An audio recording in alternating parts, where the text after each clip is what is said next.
Well, good evening, everybody, and welcome to Big Rivers Conference Football on the campus of UW Stout in Menomonie, Wisconsin. It is the River Falls Wildcats taking on the Menomonie Mustangs. Good evening, everybody, and welcome. I'm Kevin Westhouse, joined by Jeff Johnson, Mr. Jacob Oddie, filling in for the artist on the camera tonight, Braden Engstrom over here on production, and Mr. Jenkins on the stats tonight. Hey, Jeff, how are you? Doing great. Great to be here at UW Stout. This is our third game in the last 2 years here. The breadcrumbs are still on the road from the last time I traveled over here, actually. So, yeah, it was pretty easy to find. It seems like just yesterday we were here. So we were in the WIA playoffs last year. We played here against the Mustangs. Good effort by the Wildcats, but they fell 28-14 in level 1 of last year's playoffs. Yeah, speaking of playoffs, if there's any chance at all, they've got to win one tonight. Yeah, this is do or die for the Wildcats today. They have to win tonight. They have to win next week at Wausau West. And then hope they can get in with a 3-4 conference record. That's their only path into the playoffs. So, you got to win tonight. Hasn't been done here since 1995. Jeff, 1995. If my math is right, that's 29 years. Yes, let's round up, and 29. That's almost 30 years. So let's before we get to 30, let's break it tonight. Hey, if the Wildcats have a chance, I think tonight might be the night they might be able to do that. I think they got a shot. They're coming off a loss last week to Rice Lake by a score of 32-21, but I think the game was much closer than I agree with the that score indicated. Yeah, yardage-wise, the Wildcats had more yardage than they did last week. Quite a bit more, over 100 yards more than the Rice Lake Warriors did. And as we talked last week, Rice Lake, the defending WIA state champions, Wildcats did a much better job, probably the best job they've done all season, stopping the run last week. They allowed only 155 rushing yards on 34 carries, and they had been averaging over 300 yards rushing allowed up until that game. So they cleaned things up on that end. They're going to have to do that again tonight, but you're going to see a Mustangs team that really likes to throw the ball, Kevin. So we're going to challenge then our linebackers and our D-backs tonight, make sure they can get in on some coverage and see if they can get that done. Exactly. Last week they pretty much played most of the game with just 3 defensive backs. Now tonight you'll see the traditional 4 defensive backs with 2 safeties, 2 corners. The Mustangs really like to throw the ball, like I said. Their key targets are number 13, Isaac Ellison. He'll be going to North Dakota State to play football. He has 595 yards receiving on 36 receptions, and he has 10 touchdowns already. Holy cow. He's a big target. And their other big target is another senior wide receiver, number 11, Brody Thornton. He'll be playing football at North Dakota next year. He has 18 receptions for 218 yards and 3 touchdowns. Both tall, big receivers that are going to cause the Wildcat defensive backs to really need to stay on point to keep both of those guys in front of them. And throwing them the ball tonight will be senior quarterback number 9, Brady Johnson. Brady Johnson is 103 for 171 on the season, 1,420 yards. He's got 18 touchdown passes with just 6 interceptions. Yeah, and I thought Brady was probably the best quarterback that we saw last season as a junior. Mm-hmm. And obviously he's back this year for his senior year, having another outstanding year. Given his pass attempts, like you said, 171, he likes to put the ball up in the air quite a bit. So, again, a big test for the Wildcat defense tonight. Not just the secondary, but also the front 7, so they can hopefully get some sort of pass rush to take the pressure off the secondary. Yeah, they're going to have to. There's no doubt about that. They're just going to have to find a way tonight to get some pressure on Brady Johnson. How about on the offensive side of the ball? Again, Tino Massa. Last week, 13 for 21, 132 yards, 2 touchdowns, and 1 interception. For the season, he's 107 for 163, just short of 1,300 yards. He's got 13 TDs, but the 8 interceptions, Joe. Yeah, and I thought Tino played one of his best games of the year last week. It may not show by the numbers that you just read off, but I thought he made some real good decisions, didn't get flustered. In the face of the Rice Lake Warrior pass rush, and did a nice job. The interception was, I don't think it was his fault. It was a tip ball that, unfortunately, the Rice Lake defense took back for a touchdown. But he played a nice game. And speaking of the Wildcat offense, I think Charlie Lesh by far had his best game of the season last week. He earned himself a grinder trophy. He did, and he definitely deserved it. 13 carries for 129 yards and a touchdown last week. Almost half of his yards for the entire season he had in last week's game, and hopefully he can pick up where he left off last Friday night and have another big game here at UW Stout. One last thing about Charlie Lesh, he got to show off a little bit of his speed last week. Throwing that 63-yard run, he ran right past the defense last week and showed off that he's got some wheels. He did, and he's very decisive, one-cut type running back, and made some good decisions last week and did a nice job. Joe Terra-Savage, the other part of the tandem running backs with the Wildcats, he had 17 carries for 74 yards last week. He leads the team with 782 yards rushing and 9 touchdowns. Yeah, pretty good 1-2 tandem. We talked a little bit about that in post-game last week too. Keeps them a little bit fresher, right? It's kind of the 1-2 punch. Both have their angle. Joey maybe a little good balance coming through the hole, and a little good breakaway speed from old number 32 Charlie Lesh.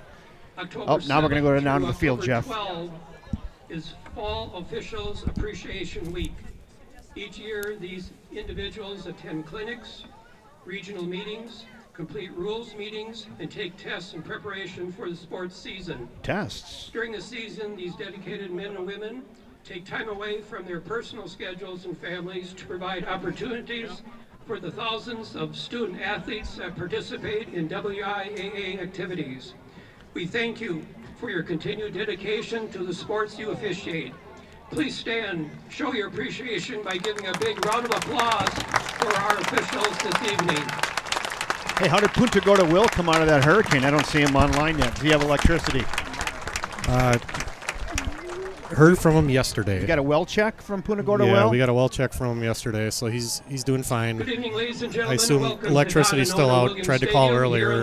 No electricity. Nothing. Yep. So we might, maybe have to try to go down to a local establishment maybe to watch this game. If he can get through all the water.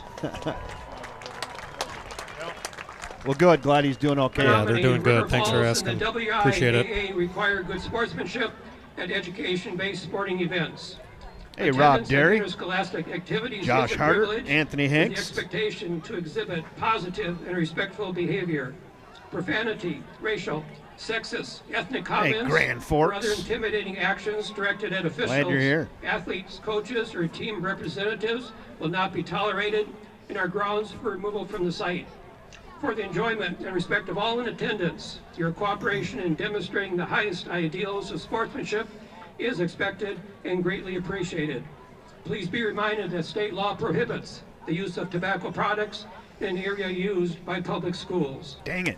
And now, to honor America and those defending our freedom around the world, we ask those who are able to stand, remove your hats, and place your hand over your heart for the playing of our national anthem tonight by the Menomonie High School Pep Band.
God Bless America, the Menomonie Marching Band with our national anthem. Well, good evening again, everybody, and welcome to Big Rivers Conference Football from the campus of UW Stout in Menomonie, Wisconsin. River Falls Wildcats have traveled about, 38 miles east, southeast to take on the Menomonie Mustangs. Wildcats get out to the field. Look how jacked up they're ready to go tonight. Kevin Westhouse, Jeff Johnson, Jacob Oddie, Braden Engstrom bringing you the action along with Dan Jenkins on the stats tonight. Glad you could join us, and here come the Mustangs. 65 degrees, a real light breeze. It is just an absolutely gorgeous mid-October evening in Menomonie, Wisconsin.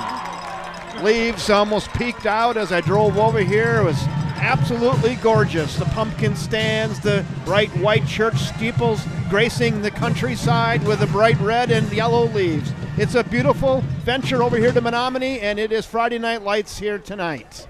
Wildcats looking to hang and keeping their playoff hopes alive tonight. You got to get a win, though, Jeff Johnson. Must win, like we talked in the pregame show, Kevin. The last Wildcat victory here in Menomonie was in the year of 1995, so it's been a long, long time since the Wildcats have been able to win here in this building, and I really can't think of a better night to stop that streak than tonight. Right, tonight. I don't know why. I've got you get the feeling maybe tonight's the night. Yeah, I kind of had that same feeling, and I am always pessimistic typically. So for some reason I felt a little different about it, and probably because of the way they played last week. They, what I thought, played their best game of the season, even though they fell to Rice Lake. Were able to move the ball pretty well and stop the run as well. They just gotta stay away from allowing those big plays, Kevin. Yeah, I got that feeling. I don't know if it's the feeling or that fillet of fish I had for lunch at McDonald's. I don't know. We had a nice dinner at Ted's Pizza in Menomonie tonight, Kevin. I don't know if you've ever been there. But I like Ted's. That's a winner. That's a winner. That's a winner. Especially if you have a bunch of kids with you. Number 49, Gavin Kirifol. So the Wildcats will be kicking off back deep for Menomonie. It's 6-4, I believe, back there. That looks like Warren Swampanoll and Luke Pember back deep. Nope, that's number 1 back deep. Charlie Mikesell.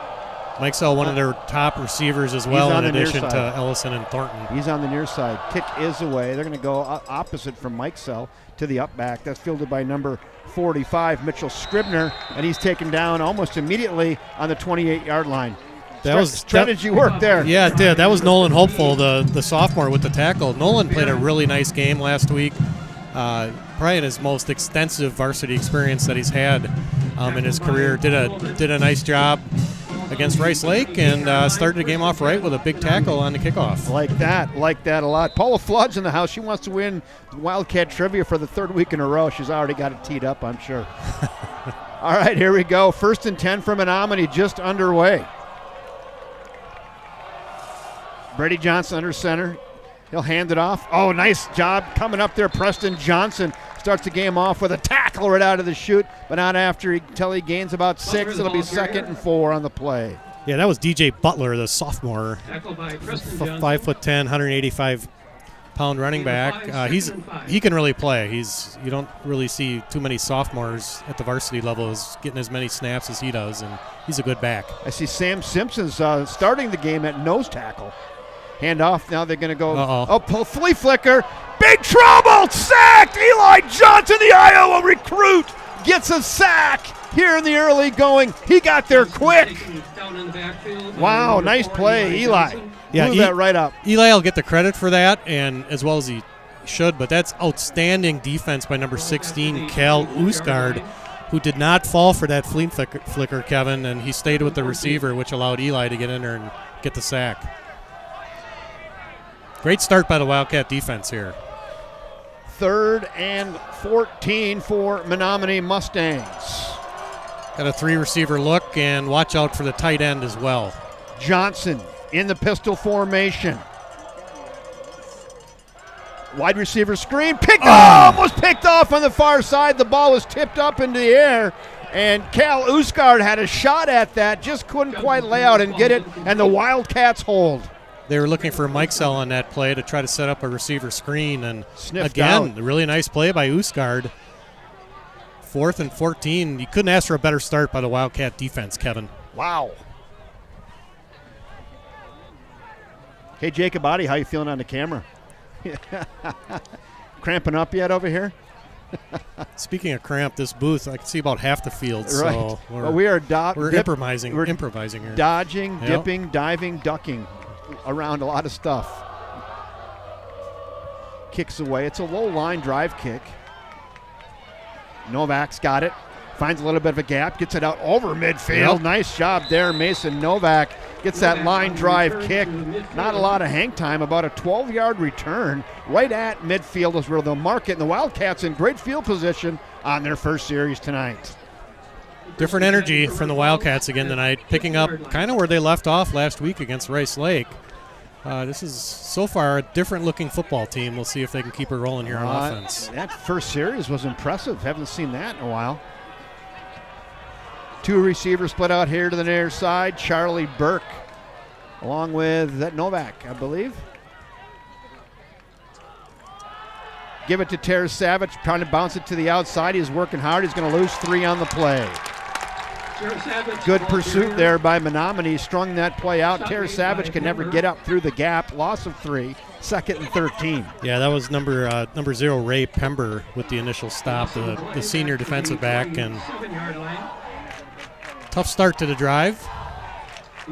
They tried running behind the strength of their line, which is the left tackle, Sam Simpson, left guard, Brooks Rivard, and then the tight end, Eli Johnson, all over there. Back the pass. Crossing route, got a man, caught. Look at him work, churning his legs. Eli Johnson! Oh, the ball's on the turf. Recovered by Menomonie. Eli had it, lost it. As he was headed down towards the red zone, the ball came out. Turnover. Back to Menomonie it goes. Yeah, that's too bad. Eli had the first down and then some, running inside the 30-yard line, and a good hit by the Menomonie defender, coughed it up, and back on defense goes the Wildcats. Will be at the 22-yard line, 1st and 10. Hold on, I'm trying to get my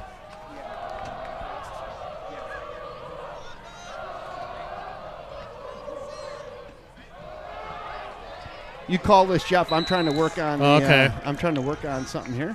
Ball carried by Butler. Gotcha. That was DJ Butler again. Tackle that time by Anthony McPherson, number 2. By Johnson. And Preston Johnson, number 10.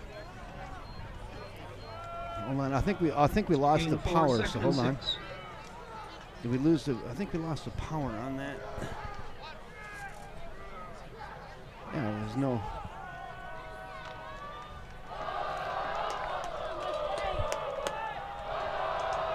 I lost the power on that camera, so hold on. All right, 2nd down to give to number 24. Shoot. That's John Higbee. That's enough for a Mustang first down. Tackle made by Stelright. Stelright and Johnson in on the tackle that time. But that's enough for a Mustang first down. 1st and 10 at their own 35-yard line. I got to go underneath here. Hold on.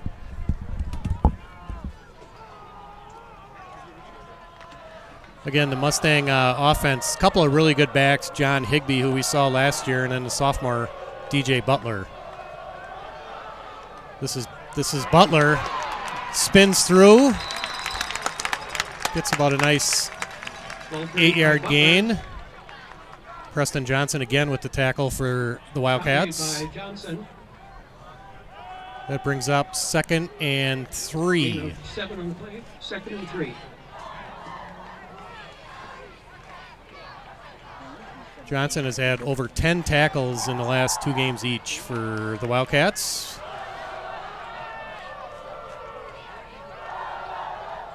Here's the give to the up back, and nothing going right there. Excellent defense. Swarming tackles by the Wildcat defensive line. We'll see who they credit that to, but Stop made by Larson. we'll give that tackle to Jack Larson. Bring up 3rd and about 2. 3rd and 2, kind of a big play here early in the game. Wildcat defense has so far done a real nice job against this high-powered Menomonie offense.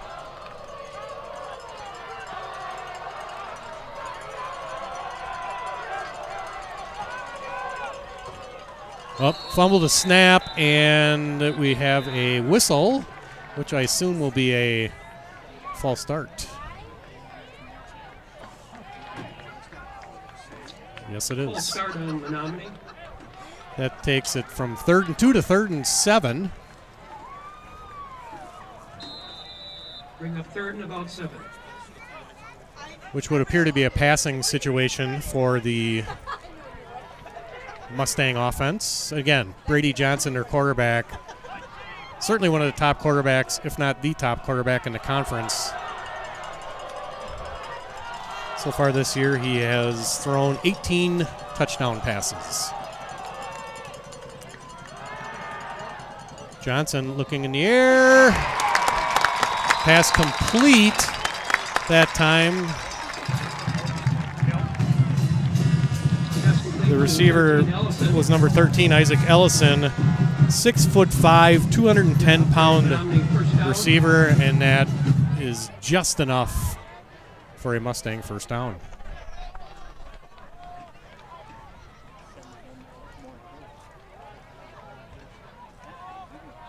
Isaac Ellison, he's a load. 6'5" receiver, strong basketball player as well. There's the give to the upback. That's Higbee. Thank you, Jeff. Technical difficulties, but hey, we got it. Even ESPN gets those once in a while. Yeah, every once in a while. That was a 9-yard gain for Higbee that time. Blake Schneider with the tackle. Brings up 2nd and short. Gain of 9 in the play, 2nd and 1. Hey, Evan, we're good now. Just had a bad connection, but we got her back. Is that the clock camera, Kevin? No, Is that what that I'm was? going to get this. Nope, it was the other camera. Okay. All right, there's the give to that time number 21. That was Hayden Weir. Ball carried by Weir. That was a loss of probably a yard. Stop made by Stelright. Austin Stelright with the tackle. 3rd and about Austin's 2. really come on over the last couple of games. Yeah, big 3rd down right here, Jeff. It is. They converted that 3rd and 7 earlier, and let's see if they can get a stop this time. Probably 4-down territory for the Mustangs. That's Higbee. Higbee falls forward and gains 4 in the play. He needed 2. He got about 3 or 4. Moved the chains for Menomonie. Nice sustained drive right here for the Menomonie Mustangs here at midway through quarter number 1. 38, 1st and 10. Methodical, I would say. Methodical. Not a lot of big plays other than that 3rd and 7 conversion. James Hoff in the game now for Menomonie. They come to the line. I got her, Jeff. All right. Thank you. Oh, yeah, happy to help. Under center. Pitch it out here to the near side. String it out. Nice cut back. He just entered the game to James Hoff, and he had a fresh set of getaway sticks. He gains about 12 on the play. Moved the chains, 1st down. Boy, he hit that hole fast and crisp. James Hoff, he's 5'5", 140 pounds. He's not big, but boy, he can fly. Yeah, he looked fast. Real outstanding hustle that time by number 34, Logan Gore, from his defensive tackle position. Saved the touchdown. But that's another Mustangs first down as they are driving. 1st and 10 for the Menomonie Mustangs. Nose the ball, rest on the 27. Hand it off up the middle. Oh, nice tackle there. Hit right in the middle of the line. Number 27 for the Wildcats on the tackle there. Nolan Hopeful right there. Met him in the hole. Yeah, we talked about him earlier. Made that nice play on the opening kickoff. He's given himself a lot more playing time. He's doing a nice job with his tackling and being in the right spot at the right time, and he was that time as well. Hey, Scott Mann, Southeastern Tennessee. Present and accounted for. Glad you're here. Any storm damage down there, Scott? 2nd down and 9. Johnson pitch out again. They're going to try that same play. This time the Wildcats are ready for it. Boy, look at the gang tackling tonight. I love to see this, Jeff. Earlier in the season, it'd be 1-2 guys tackling, a lot of guys standing. Tonight, there was 8 white jerseys on that runner. Yeah, we've had multiple plays like that so far tonight where just a host of Wildcats were in on the tackle. Austin Stelright gets the credit for it, but there were, like you said, 5 or 6 players at least that were in on the play. Great pursuit. They're going to say a loss of a yard, 3rd and 10. Hello, Heidi Osnes, watching from Beloit. Big 3rd play and 10. here. I'm going to say 4-down territory as well. Yeah, for sure. Be a nice time for a turnover. Wildcats have really had a difficult time forcing turnovers this season. Johnson back the pass, looking down the field, still looking, crossing route, got a man, almost picked off. Boy, he in and out of the hands of a wide open receiver. Pass is incomplete. And Nolan Hopeful had a chance there. Nolan Hopeful did, yeah, you're right. Excellent pass by Johnson. Right on him. That was right in the hands of number 13, Isaac Ellison. He'll catch that 99% of the time, I'm sure. Yes. And it was almost too open. Boy, crossing route. There was nobody within 5 yards of him. Hit him right in the hands, about belt high. He popped it up in the air. It was on a silver platter for Hopeful. Just couldn't reel it in. 4th and 10. They're going for it. got to keep an eye on Ellison. He's their top receiver. Johnson back the pass, looking again, feels the pressure, and no flags on the play. Well, there was a lot of contact there by Anthony McPherson, but the ball, maybe they figured it just wasn't in the vicinity, huh? The Mustang coaching staff is just hot right now. They thought that was a penalty, but they're not happy. No, the referee's not having it either. I mean, he did kind of run him out of the ballpark a little bit there, but to the Wildcats' defense, the pass wasn't really in the zip code. No, it wasn't catchable in my opinion. No. But again, we're what percent homer, Kevin? 77% homer. Okay, 77. Right. Somewhere between 77 and 100. 1st and 10, Wildcats, they hold. Handoff up the middle. That one goes to Tarasavich. Yes. Gains 2. Yeah, tough running up the middle for the Wildcats again. This is a pretty stout Menomonie defense. They've been known for their outstanding defenses over the years, and this year is no exception. So yards are going to be really tough to come by. Scott Mann says the worst was about an hour east of us. Many dead, many still missing. Oof. Yeah, we've got Hurricane viewers in Tennessee. We got Hurricane viewers down in Florida that aren't able to tune in tonight. Massa in the flat. Got a man. Tarasavich, 1st down yardage and more. 40, put your shoulder down and get another 5. Joseph. 18 yards there. Nice little play fake. Hit Tarasavich wide open in the flat and rumbling, stumbling for about 18 or 19 yards. Wow. Yeah, just a little pitch and catch to Joe, and he did the rest once he caught the ball. Isaac Ellison laid a huge hit on him when he went out of bounds, but good tough run by Tarasavich for a Wildcat. 1st down, keep the chains moving. Keep them moving. $1:50 to go here in quarter number 1. It's flying by. No score here on the campus of UW Stout. Massa to Tarasavich again, cuts it back up through the middle, gains a tough 2 yards. It'll be 2nd and 8. Tackled by Sorensen. Yeah, that was Cage Sorensen. He's their leading tackler. He has 71 tackles on the season. Make that 72. Only a yard that time. 2nd down and a long 8. Let's see if they can kind of run that little stretch play again to Eli, if they can get him out in some open space. Got to go back to that. Yeah, tough sledding up the middle against this Menomonie team. Going to have to get in that open space like you just said. Massa back to pass. There he is. Got it. Yep. Eli Johnson, 50-40. Put your shoulder down and just keep her humming. Yeah, pretty similar to that. That was a Tony Romo call, by the way. Yeah. I don't know if you caught that. Yeah, I did. Called for that play before. You did. That was almost the same play that they ran earlier, except they ran it to the left side of the field. We're going to go back, take a look at that one. Let's watch it here again.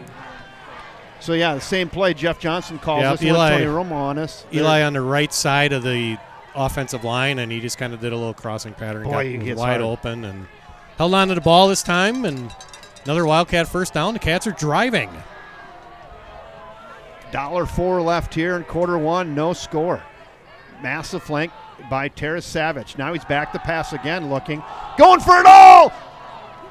Oh, Burke dives in just out of his outstretched arms. What an effort, though, by Charlie Burke, and about a yard too long. Yep, about a yard too long. That happened a couple times last week, too, against Rice Lake, where Tino was just a shade long. You can't fault the effort out of Charlie Burke, though. He's gave it everything he could to try to catch that ball. He had a step on him. Jacobati, nice job on the camera. You wouldn't know it. He's a rookie cameraman, but you'd never be able to tell. He's holding his own right now. Yeah. All right, this time we got Eli out on the right side of the field. Along with Burke, huh? Yep. Terrace Savage running in behind the bigs up the middle, gains about 3. It'll be 3rd and 7. And now we're in 4-down territory here for the Wildcats, I would presume here, Jeff. Yeah, I think so. We were watching Gavin Carifout kick field goals before the game, and I think we're probably on the outer edge of his range from right here. The female side of the Shears family is tuned in from Des Moines, Iowa. Hello, Vicky and family. Welcome aboard. Good one tonight here in Menomonie. 3rd and 10. 2 tight ends and a receiver here on the near side, 1 up top. Pistol formation, Massa back to pass. Crossing route. Oh, he hits Burke. Oh, nice pass. Puts it right on him, but that's going to be short of the yard to gain. It'll be 4th and about 2. Yeah, they got most of it, which is what you want to do if you're not going to get the first down. Obviously, they're just about a yard and a half short probably, and that's the end of the first quarter. Just like that, our first quarter is in the books. No score here on the University of Stout campus. It's River Falls nothing, the Menomonie Mustangs nothing. Let's go thank our sponsors real quick. Hold on, I got some reads for that. Hudson Physicians, stop in one of their 3 convenient locations for urgent care, walk-ins, and scheduled appointments. Their Hudson Clinic is open 365 days a year and provides same-day access to experts in orthopedics and primary care. Hudson Physicians, a better way to be treated. Also, Sarah Jenkins. She sponsors the stats. We're going to have some of those in just 1 second. And also Riverland Laser for engraving the grinder trophies. How about the Bike Off and Roadie Next Day Rewind? Those guys are good, and the rewinds are good. Thank you, Bike Off and Roadie. Leach Insurance. Every time we get a replay, we run it back with a Leach Insurance agency look back. And the Garage Bikes and Brews. We gave out 3 last week. I've got a few up in the booth again tonight. Maybe get those back out, huh? The Garage Bikes and Brews. Thank you very much. And First National Bank of River Falls, proud sponsors of everything Wildcat Sport, right here on the River Falls Sports YouTube Network. What do you have for stats, Jeff? Yeah, real quickly, Tino Massa 4 of 5 for 73 yards. Rushing, haven't been able to get much going. Terrace Savage 3 yards. Only Eli Johnson 2 catches for 52 yards. And then on defense, Preston Johnson, Austin Sturwright with 4 tackles each. 4th down and a yard and a half. Massa's going to hand it off. Get in behind the bigs. He's not going to get there. Not going to get there. They're going to be tough to run on, like we've talked so far throughout the game. Terrace Savage with only 3 yards rushing. Is that the 3rd hold already in this game on 4th down? It is. Yeah, that's too bad. On both times the Wildcats have had the ball, they've been able to put together some pretty nice drives, but so far they have nothing to show for it. Menominee's all jacked up now, and they're going to hold and come on out.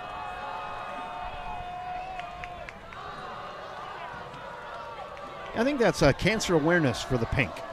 Handoff. Now up the middle. Look at the kid go. 40, 50. Going to have to chase him down. 40. And out of bounds. Eli Johnson finishes him off on the 30. That's John Higbee, the 5'8", 210-pound senior. Boy, he's squared. He's pretty fast. He is. When he gets rolling, he's really tough to bring down. A couple of missed tackles right around the line of scrimmage. Wildcats have been doing a pretty good job bottling up the Mustang running game until that play right there. Mike Anderson. Hi, Wildcats fans. Grandpa Mike from Omaha checking in. That's a big run there. Just like that, they flip the field. Now the ball's on the 30-yard line of the Wildcats. Brady Johnson under center this time. Handed off. finds a seam. That's number 21, Hayden Weir. Gains about 3 or 4 on the play. Tackle by Preston Johnson. Preston Johnson with the tackle again for the Wildcats. His second or third tackle of the game. Number 5, I believe. 5 if you're scoring along at home. According to our outstanding statistician, Mr. Dan Jenkins. He had just short of a dozen last week, I believe, as well. Yeah, he ended up with 12. Right at a dozen. Yeah. That's too many for your safety. I think. He's on pace for that again this week, Jeff. Well, unfortunately. Handed off. Oh, good hard hit up the middle. DJ Butler, the sophomore, he's 5'10", $185. He pounds it forward for 3. It'll be 3rd and 2. I can hear the pads popping up here. Yep. Preston was in on that play as well, along with Hopeful. Well, we said Hopeful's name a few times tonight. Put him on the grinder board, yeah. huh? Yep, I think so. Keeps playing like this. 3rd and 2. Turnover would be nice. Gosh, it would be. Up the middle. Gang tackling. I don't think he got there, to be honest with you. Let's see where they mark it. It's going to be really close. He needed the 20, and they said he did get to the 20. It's 1st and 10. Yeah, good job of gang tackling. Jack Larson gets credit with the tackle that time. 10-18, 10-17 to go here till the half. There's no score. It's been a defensive struggle thus far. Someone start rubbing your rabbit's foot for the turnovers in Wildcat land. Get out the voodoo doll, something. Fresh set of downs. Hand it off up the middle. There goes their big back, Higbee. And Higbee stumbles down to about the 8 or 9. It'll be 1st and goal for Menomonie. Boy, he's good through there. On the 9, they're going to put it. Preston Johnson again with the tackle that time, but Higbee got way too far deep into the Wildcat secondary on that play. And quickly. Yes.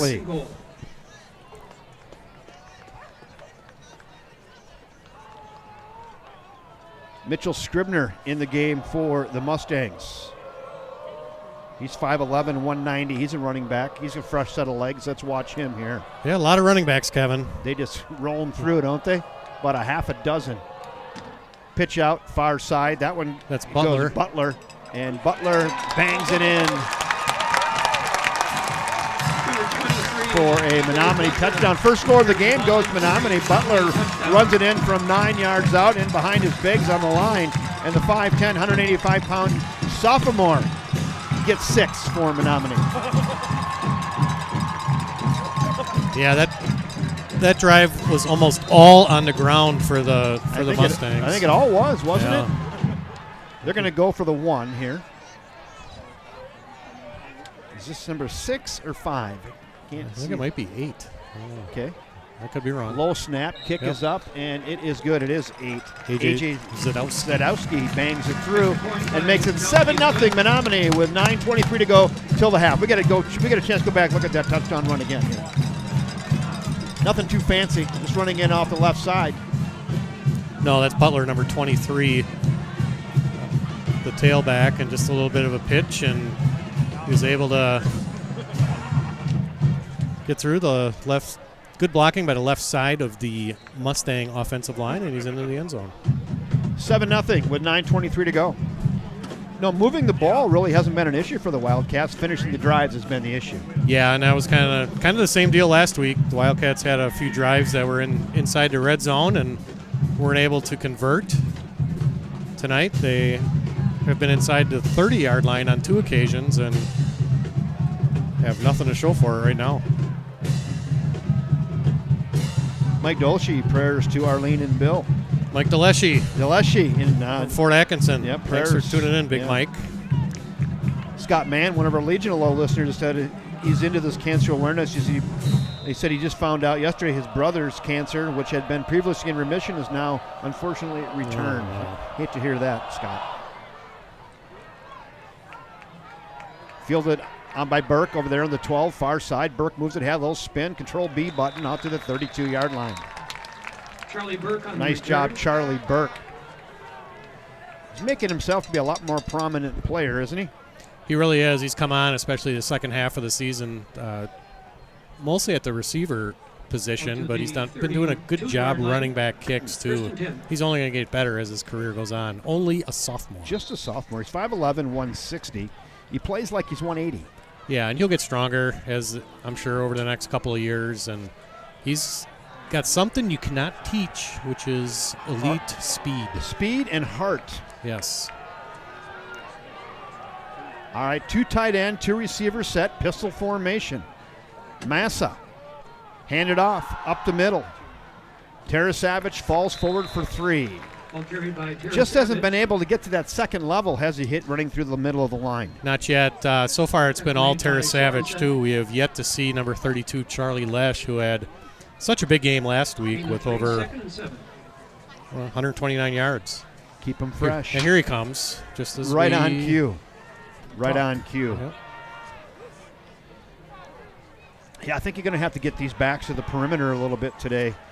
There's not much room in the middle. Kind of just similar to last week, Kevin. They really struggled running the ball up the middle. Massa barking out the signals. He's flanked on either side by Massa and Lesh. That goes to Charlie, doesn't it? And he falls forward for 3. Yeah, that's one of their better runs of the game so far. Only 3 yards. Gives them at least a manageable third down position here. 3rd and a long 4. Let's call it 4. Clock continues to run. 2 biggest plays the Wildcats have had on offense were both to Eli Johnson. They were able to get him out in some space. Let's see if they go back to that here. Pistol formation, 2 tight ends set, 2 receivers here on the near side. Massa's back to pass. He's looking. Now he's going to step up. And it's tipped at the line. He's going to try to dump that off to Burke. I'm not sure. He was pretty well covered. Not sure if he's going to get there or not, but it was tipped at the line.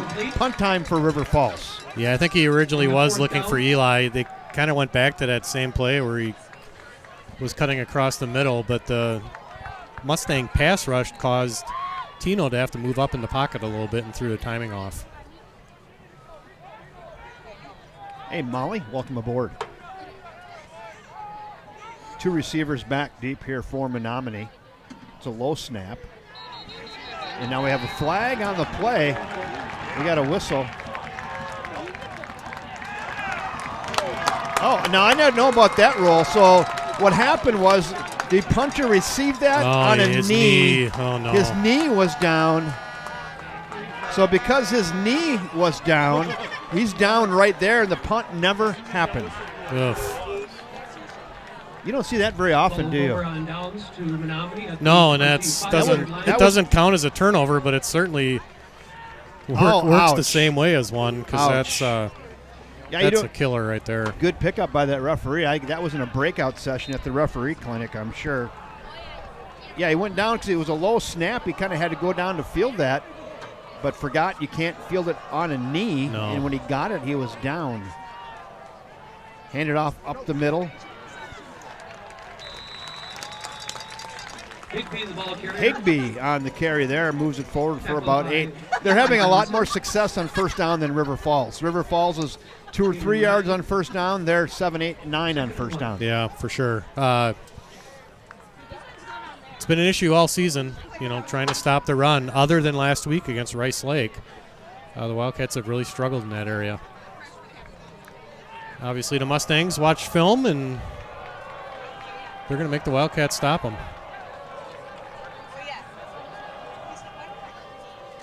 Hand it off again. This time they bounce it to the outside to Stoll. Might have been Stoll's first carry. He gains 2 or 3, and Stoll gains 2 or 3, and enough for a first down, and it'll be 1st and 10 from the 14. Preston Johnson again with the tackle that time. But not before it was a Mustang first down inside the red zone. Wildcats with 1 turnover today. Menomonie with none yet. We'll try that.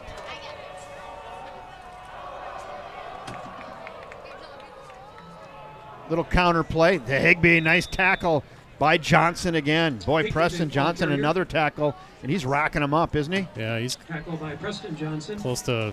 getting close to 10 already, I believe, and we're still halfway through the Gain of 3 seconds. second quarter.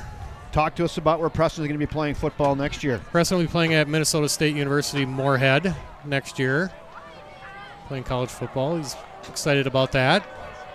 He's having a nice second half of the season defensively, making a lot of tackles. He is. I'd like to get a turnover here at some point, though. Pitch out, far side, stringing out, bounces it to the outside, 5, touchdown. That's DJ Butler, the sophomore. They had him kind of strung out on the side. He kept his balance, tiptoed down the far sideline, and snuck that in inside the pylon for 6 more for Menomonie.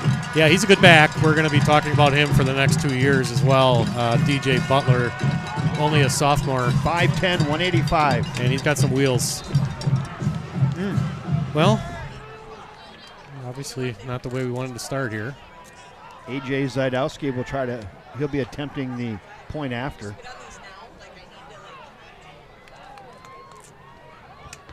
Blocked. Hey, there's a bright spot, huh? There we go. Blocked. Still good, making the score Menomonie 13. Not sure who got that. Let's go back, take a look at that touchdown run again. And then we'll go back, take a look at the block. So they get it strung out here, Jeff, but then he just tiptoes down the sidelines. He did pitch to Butler, kind of pretty similar to that first touchdown. And Do we get the block? Here we go. We can take a look at the block, see who we got here. see if we can figure this out. Oh, on the line. I think that was 44, maybe. Riley Usgard, I think, maybe Could got be, that. yeah. It was a low kick. Yeah, good camera work, Mr. Adi. Yeah.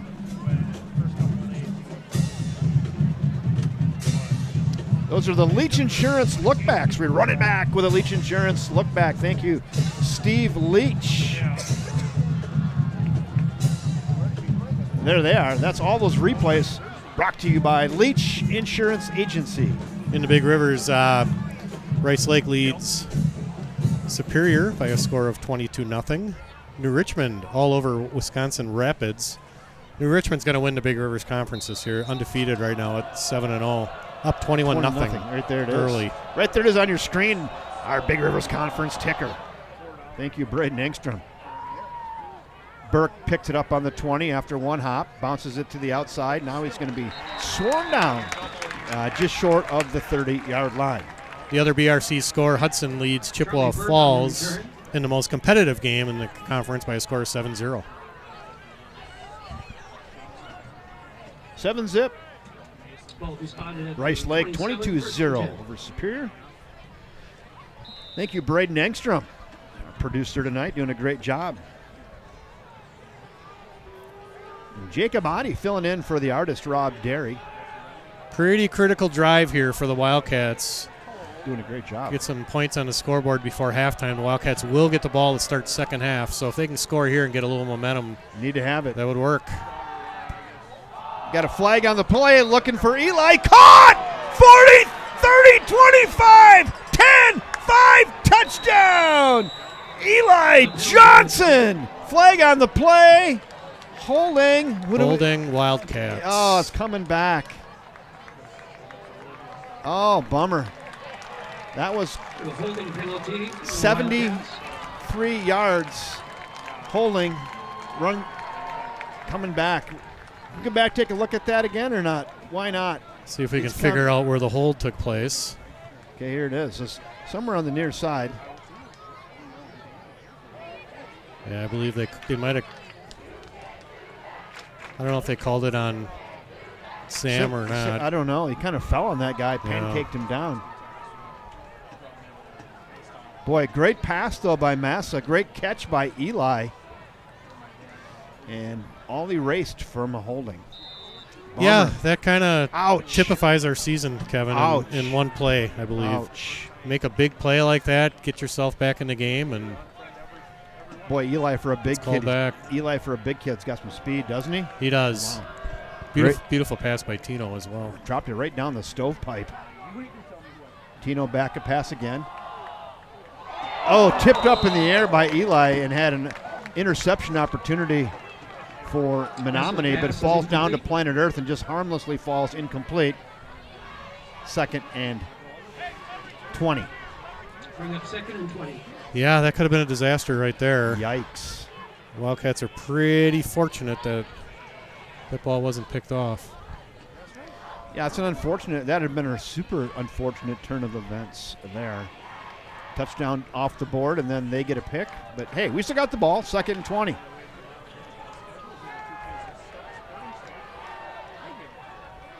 Massa back to pass again. Still looking. Crossing route. Defender claimed up the back of Cal Dumond. No flag. 3rd and 20. Pass is incomplete. Bring up 3rd and 20. Yeah, the ball was high, obviously. I don't see a lot of complaining by the Wildcat coaching staff. No. So. Oof. That was a huge penalty a few plays ago. Huge. 3rd and 20.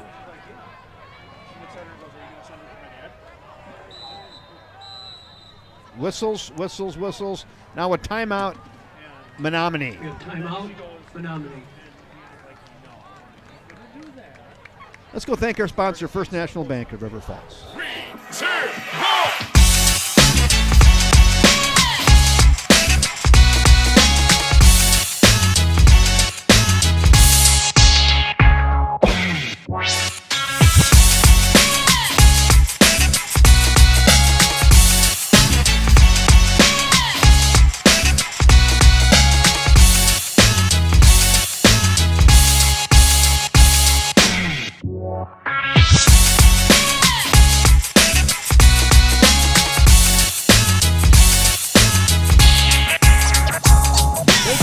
National Bank of River Falls, proud sponsors of everything Wildcat Sport, right here on the River Falls Sports YouTube network. 3rd and 20, got the work cut out for him here. You just safe play here, or punt it away and live for another down, or you got to go for it? What do you think? Yeah, I would try to push the ball upfield if they can in Eli's direction. He's been getting open all evening. Let's see if they are double covering him, it looks like. Massa back to pass. They're going for that same play. Just time to Burke. Oh, just out of Burke's fingertips, just out of his reach. And wow, so close. He had a step on him and dove for it. Maybe grazed his fingertips, didn't quite get it. Yeah, he had a step, at least a step on Hayden Weir, the defensive back, and pretty nice throw by Tino. Again, he's been standing tough in the pocket, and that could have been the play that would have turned this game around, but off by about a foot. High kick. Oof. And out of bounds, maybe off the side of his foot. Let's see how they're going to get that in Wildcat territory in real good field position. That's a 20-yard kick, and they'll get it on the 37. Boy, in a game that's much closer than the score is indicating right now.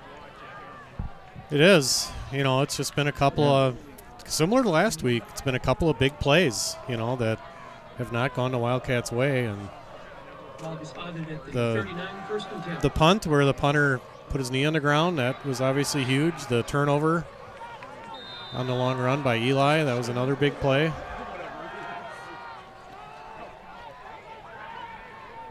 How about Preston Johnson on another tackle along with Cal Usgard. Butler, the ball carrier. Johnson and Usgard in on the Preston tackle. Johnson with initial contact. Usgard on mop-up duty drives him down. They just got a series of running backs on this team. Boy, I can't even keep 4, 5, 6. Yeah. They just throw another guy in there, and it's like, well, I haven't seen him before. He's good. They're all good. Sophomores, juniors, and seniors. A bevy. They got half a dozen. Play action. Roll out, and I see. Oh. What is a flag? That is a late flag. And I don't like that call at all if they're calling interference. I don't know what they're calling there. It wasn't near the throw. He said he pulled him a little bit, is what I'm watching the referees here on the monitor. Well, the referee that was standing right next to the play didn't call it either. No.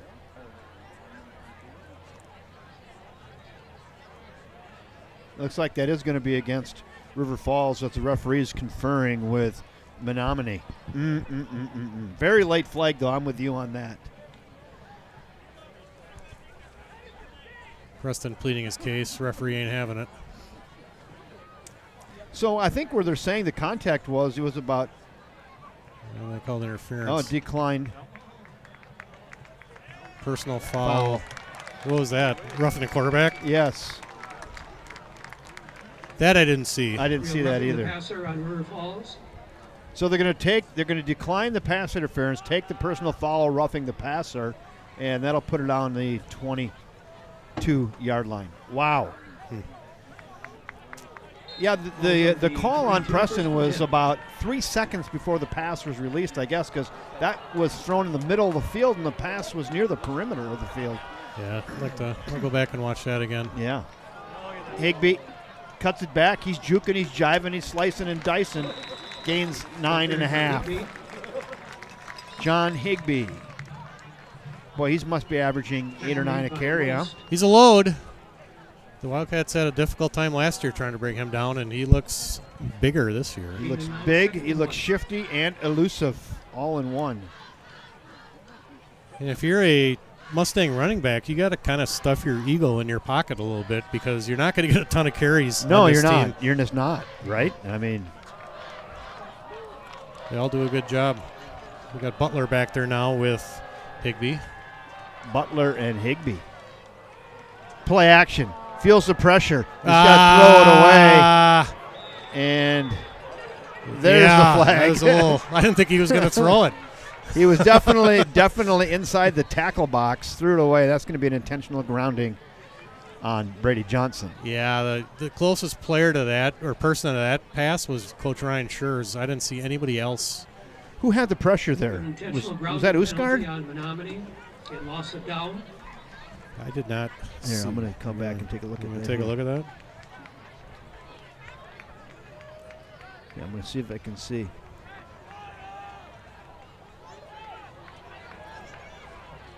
'91. That was Stelright. Stelright. Yep. Well, that makes it 3rd and a lot. 21. So great pressure by Stelright. He's quietly having a nice season as well. Now whistles. Timeout. And timeout. Wildcats. River Falls. 3rd and 21. That's lost it down on that as well, which is beneficial. Not a lot of breaks have gone the Wildcats' way. There's one. There's one, and they created that break by the great pass rush by Stelright. The Wildcats' defensive line has been able to get into the backfield when Menomonie's tried to throw the football, and I guess if I were them, I'd probably just keep running it, Kevin, because they have yet to show the ability to stop it. Hey, Jeff, I want to get a second here during this timeout, talk about our Man Up 2024. It's our 5th year of doing this. Every year up until now, we've raised between $10,000 and $12,000 and giving it away to nonprofits in town to help our community. This year, we're going to do 4 scholarships to graduating high school seniors at River Falls High School to Chippewa Valley Technical College, where you can get a degree in a technical trade, nursing, welding, carpentry, plumbing, whatever they offer over there. Get up on the River Falls Sports Broadcasting Venmo, $100. Love to have you back. All right, let's go. 3rd and 21. Johnson back to pass, looking down the field, side out, caught. It's going to be short of a first down. They get half of it back. That was completed to number 11, Brody Thornton. Number 11. Probably go for it, huh? Yep, Uskard on the play. Yeah, Thornton, such a big, tall receiver, as well as Ellison. Those are really difficult players to stop at the high school level, especially when you're so tall like that and fast. Big play here in the game. I know it's 13-0, but it's 4th and 7. This is huge. River Falls got to find a way here. Pistol formation for Thornton. Johnson. Side pattern, same play, caught, and they're going to say he caught it. Pass complete to Thornton. And let's see if he's going to be there or not. Real close. I think he's short. He's short. No, they gave him down. first down. Wow. Aren't they even going to measure that? He needed to get to the 12. They're saying first down. I think we can go back take a look at that, Jeff. I think we have that replay. Let's go back take a look here. He needed to get to the 12. That's where they get him. Let's see. You can decide here if he got that 12 or not. They just go that same exact play. No, he came back to the 13. They gave him forward progress on that. He went a yard farther. What'd you folks at home have on that? Coach Scherz. He caught it on the 12, but he kind of ran back to the 13 as he tried to gain more yardage. Let's go back, take a look at that one more time. One more time. Yeah. Coach Scherz is hot, which I don't blame him. Here, let's go. You guys can help us at home here with forward progress is a factor in this. But I think he tried to make a football move after they came, and his feet went out on the 13. He did catch it on the 12. They gave him the forward progress. But it's where the ball was too. Yes. So there we go. Well, now they're gonna measure. I think he was channeling his best Jeff Johnson, like at least measure it. There's a lot of slack in that chain, and he's got it by half a football. Barely. Huh. Yeesh. Yeah, I mean, he did catch that on the 12. They gave it to him right where he caught it, but then he came back towards the line of scrimmage with a kind of a football move. I don't know. That's interesting spot. Tough job refereeing, obviously. Especially when a play is happening that quickly. Mm-hmm. But certainly it's where the ball is when it goes out of bounds. Boy, they had 3rd and 21, and they convert. Two plays. They'll run for a few times here. Yep. Higbee, good low tackle there by Preston Johnson again. Boy, Johnson got up in there quick and hit Higbee right at the knees and tackled him down after a gain of about 3. 2nd and 7. Bring up 2nd and 7. Yeah, I think they've seen that play a few times so far tonight, Kevin, with Higbee. I'd expect you might see it again here. Mm-hmm. He's a load. 5'8", 210-pound senior. How many touchdowns does he have this year, Jeff? What did you say Higbee's got? Higbee's got 7.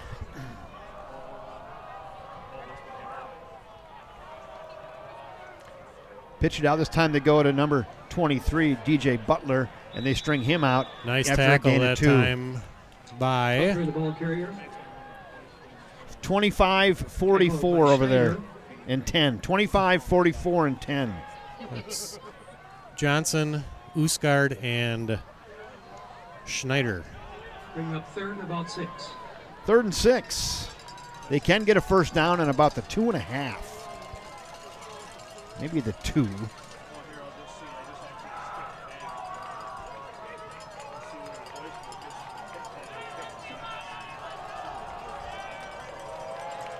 Menomonie comes to the line. They're up 13-0 here in Menomonie. Higbee, counter play. Wildcats sniff it out, stay in their lanes. Gains 3. It'll be 4th down. Tackle by Johnson. 4th and 3 for the Mustangs. Nice tackle by Preston Johnson again on that play. He that saved a touchdown for sure. 4th and about 3.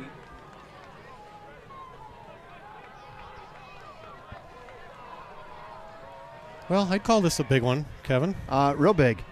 That's all. These, up down 13. I mean, you got to hold them at some point. They had a chance on 4th and 7. They got it. Now it's 4th and 3, and they're going to let the clock run here. Then they'll take their timeout.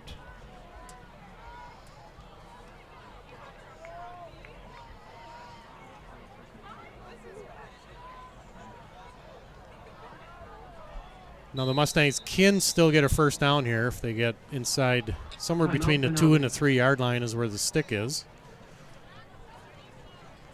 Wouldn't be surprised if they run it. I don't know why you wouldn't give it to Higbee. Right.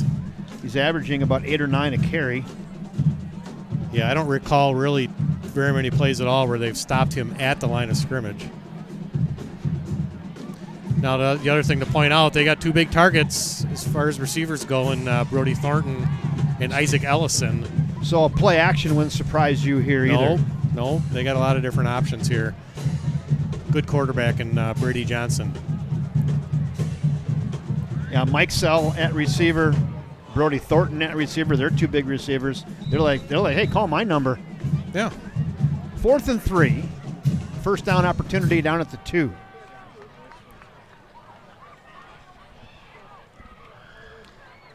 Sunshine Fund will cue them up right here. We got Nora and Abby waiting to go in the green room back here, eating M&Ms. All right, here we go. 4th and 3. 3 backs. They're going to pass it. Corner of the end zone, going for it all. Oh, nice job, Preston Johnson. Knocks that away. Really nice job, Preston Johnson. They got a little greedy there maybe, huh, Jeff? And he went for it. He's pretty well covered. 2 men on the coverage, and we've got that. Let's go back, take a look at that, Jeff. Yeah, I'm a little surprised they threw the ball, to be I honest am with too. you, the way they've run the ball up the field here. Downs to the Wildcats, 1st and 10. Nice job, Mr. Adi, on the camera work here. Watch Preston. Boom, knock it away. Yep, came from a safety position. A lot of Across the contact field. behind that. Who else was back there with him on that? A lot of contact to let him play. Couldn't see the numbers. Yeah, let him play. Hey, the Wildcats hold down 13, 39 seconds to go. They will get the ball to start the 3rd quarter. Hey, a bright spot. Nice job. Yeah, you take a knee here, I think. I don't know why you'd do anything different than that. They're going to hand it off or up the middle. Yeah, Gain of 2. And they're going to let the clock run. I think everybody's going to be content to go to halftime right where we're at, huh? I think so. Again, Wildcats bent that time on defense, but they certainly didn't break, and were able to keep the Mustangs out of the end zone. And they'll trail 13-0, but they'll get the ball to start the second half. Yeah, I think the Coach Schurz is going to have some talking points here at halftime. I mean, first of all, you're still in the football game, boys. It's 13-0. You're going to get the ball, right? It's just 2 scores. You have a half to play. You got a lot to build on there, I think, in the locker room for the Wildcats. I think so. They've been able to move the ball not by running, but they've been able to move the ball through the air. 2 possessions inside the 30-yard line, weren't able to get a score out of either one. So there is some stuff, like you said, Kevin, to build on a little bit here as we go into halftime. Yes. So, hey, we're going to have some Sunshine Fund, and then we're going to have Wildcat Trivia. And then we're going to have Sarah Jenkins Statistics, maybe some commercials, and we'll bring you the second half. How about that? That works. All right, let's give these headsets back here to these fine young ladies from the Sunshine Fund.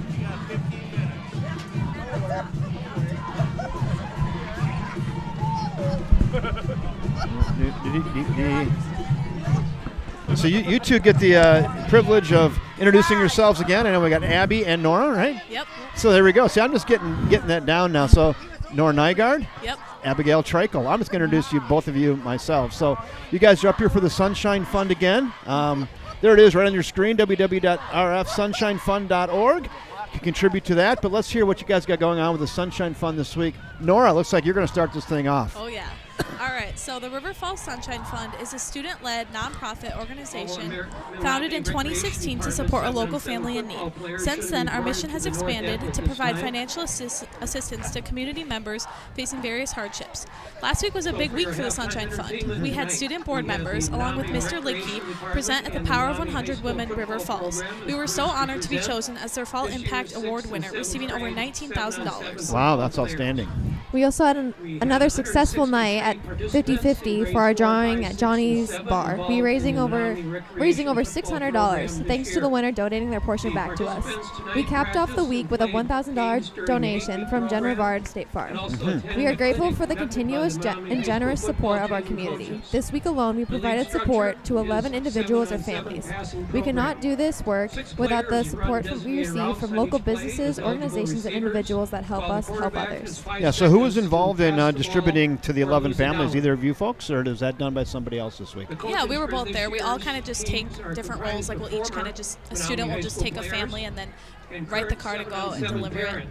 So a lot of things that aren't that good going on behind the scenes with your fellow students in the school district, things that people probably aren't even aware of sometimes. Right. Yeah, so then you're able to reach out to those, and I know I've seen feedback from a lot of those families. very impactful what you folks do to help them. I mean, these folks get hit with something often very unexpected often, and Sunshine Fund is there to pick up their spirits and give them some money and some gift certificates and whatever they might need in the immediate time. Is that accurate? Yeah.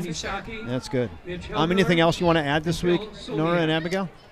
I don't think so. No, but I think you guys are doing a great job with the Sunshine Fund. It's my favorite organization, and I really appreciate you guys coming up and sharing again this week. And again, www.rfsunshinefund.org. Go ahead, go to their site, and shoot the lock off your wallet and drop a couple shekels in there for the Sunshine Fund that can help more families need in the district. Thank you, folks, for coming Thank up. you so Thanks so much. much for having All right, us. thank you.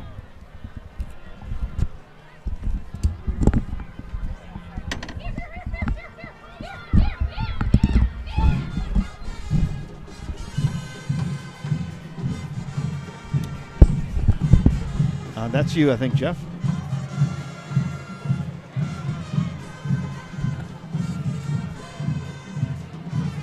Okay, Jeff, before we get to that, I think I'm going to pull this back up here. All right.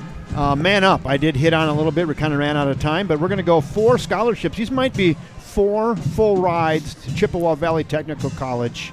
And I know this week we sent out an email, I think, to everybody who's participated in the past, and I did get, I think maybe like 20 people's already have got in there and contributed this year. So Good. We're on our way to getting 100 men contributing $100. Last few years has been more than 100 men. And boy, it seems like the power of 100 women are setting the bar. $19,000. Yeah. They're up to the power of 200 women now. They've been setting that bar for years in River Falls, that Power of Women group. They do an outstanding job raising money. Yes. So, again, they were an inspiration for us as well, the Power of 100 Women, and we're thinking, man up. So this year, Man Up is going to go 4 scholarships to graduating high school seniors from River Falls High School, and we're going to get them into a program at Chippewa Valley Technical College and get them on the way to starting a good life. Great causes. So I like it. That was a great idea by you and your group, Kevin. Yeah. There's the Venmo right there, River Falls Sports Broadcasting, and go ahead and get on in there and be part of that. So why don't we go Wildcat Trivia? Let's play for a Charlie Cat chicken sandwich. This is quite a question. It's just quite a question. I got to find it here. Jeff Bjork puts these questions together. It's like a page. The question's not that long, but Jeff, in his Jeff Bjork style, leaves no meat on the bone here. This is a lot of history. So, Wildcat Trivia. Prior to 1953, both River Falls and Menomonie were charter members of the Middle Border Conference, which started in 1931. River Falls remained a member of the Middle Conference until 1989, when they rejoined Menomonie again as conference foes, but this time as members of the Big Rivers Conference. For tonight's Charlie Cat chicken sandwich down there at Tarnation Tavern, what conference, if any, did Menomonie immediately join after the 1953 school year? 1953? 1953. Yeesh. And actually, they were not in the conference for 11 seasons. So, looking for the answer there. So what conference, if any, did Menomonie immediately join with after the 1953 school year? You can get up on the chat section or text Jeff or I and let us know. I'm playing for one of those glorious Charlie Cat chicken sandwiches. I could go for one of those right now. Oh, yeah. I'm watching Mississippi Valley, says Nathan. No. Dunn St. Croix, says Ezra. No. We're going to let this marinate a little bit, too. Yeah. Craig Cardell, Dunn St. Croix. No. Paula Flood's won 2 weeks in a row. See, she's going for 3. Heart of the North? No. Heart of the North? No. Not it. I'll read the question again. What conference, if any, did Menomonie immediately join with after the 1953 school year? 1953. It's a ways back. Is the year? Yes. Paula Flood, none. 3 weeks in a row for Paula Flood. Oh, there you go. Paula Flood, 3 weeks in a row. It's like she's got her head in her huddle. Paula Flood. You know, I was joking with Fred Barr, and I said, Paula's won 2 weeks in a row. She goes, I think she's just always going to have a free sandwich every time she comes in. Yeah. I think she's probably got a few from basketball season, too, that she So has. Ezra Black says no conference. Isaiah Black, no, you guys just missed it. Right behind Paula Flood. Paula, winner of this week's trivia. So the answer is from the fall of 1953 through the fall of 1963, 11 seasons, Menomonie was independent of any conference affiliation. So the answer is no conference. Yeah, I got it. Since Jeff took the time, I'm going to read this postlude of the question. River Falls and Menomonie did continue to square off on the gridiron for 9 of those 11 years. Menomonie was independent of any conference affiliations. River Falls went 2-6-1 in those 9 games, winning the games in 1953 and 1954 and tying 0-0 in 1956. During that 11-year span, the largest margin of defeat for the Wildcats was in 1959 when Menomonie's head coach Bob Melrose took River Falls to the woodshed in a 33-7 dominant victory for the Indians back then. Bob Melrose went on to coach and teach at UW Stout and always enjoyed giving former River Falls High School alumni a hard time in and out of the classroom about Menomonie's dominance over River Falls. There you go. Thank you, Jeff. Appreciate that, Mr. Bjork. Thank you, Jeff Bjork. A lot of good information there. A lot of information. This is a walking encyclopedia of River Falls Wildcat trivia. Jeff, what do we have for statistics tonight? All right. Now let's go. We'll get her graphic up there. Let's get that up there. We'll get her. There we go. There it is. Sarah Jenkins sponsoring our statistics. What do we have? All right. Passing, Tino Massa, 4 of 9 for 73 yards so far tonight. The Wildcat running game just has not gotten going at all. Unofficially, 0 yards rushing for the game. Tara Savage, 8 carries for 11 yards. Charlie Lesh, 1 carry for 2 yards. And then Luke Anderson, 1 carry for minus 13 yards when he unfortunately put his knee on the ground on that punt. Yeah, that was an unfortunate moment. Yeah, that turned into 6 points. 6 points for the Mustangs. Receiving, Eli Johnson, 2 receptions for 52 yards. Joe Terra-Savage, 1 reception for 16 yards and that little swing pass. And then Charlie Burke, 1 reception for 5 yards. A lot of near misses for the Wildcats. Mason Novak has not been targeted at all tonight. I don't think we've called his name once. No. So we'll see if that changes in the second half. So 2 surprises for me offensively tonight. Mason Novak, haven't mentioned his name, and Charlie Lesh carried the ball 1 time. Yes, exactly. So we'll see. 2 surprises for me personally. I don't know. Absolutely. One person whose name we have called a lot tonight is Preston Johnson. He has 11 tackles in one half of football so far at halftime. Jeepers. So, and he had a big deflection on that play right at the end of the first half that kept the Mustangs out of the end zone on that 4th down play with less than 1 minute left in the first half.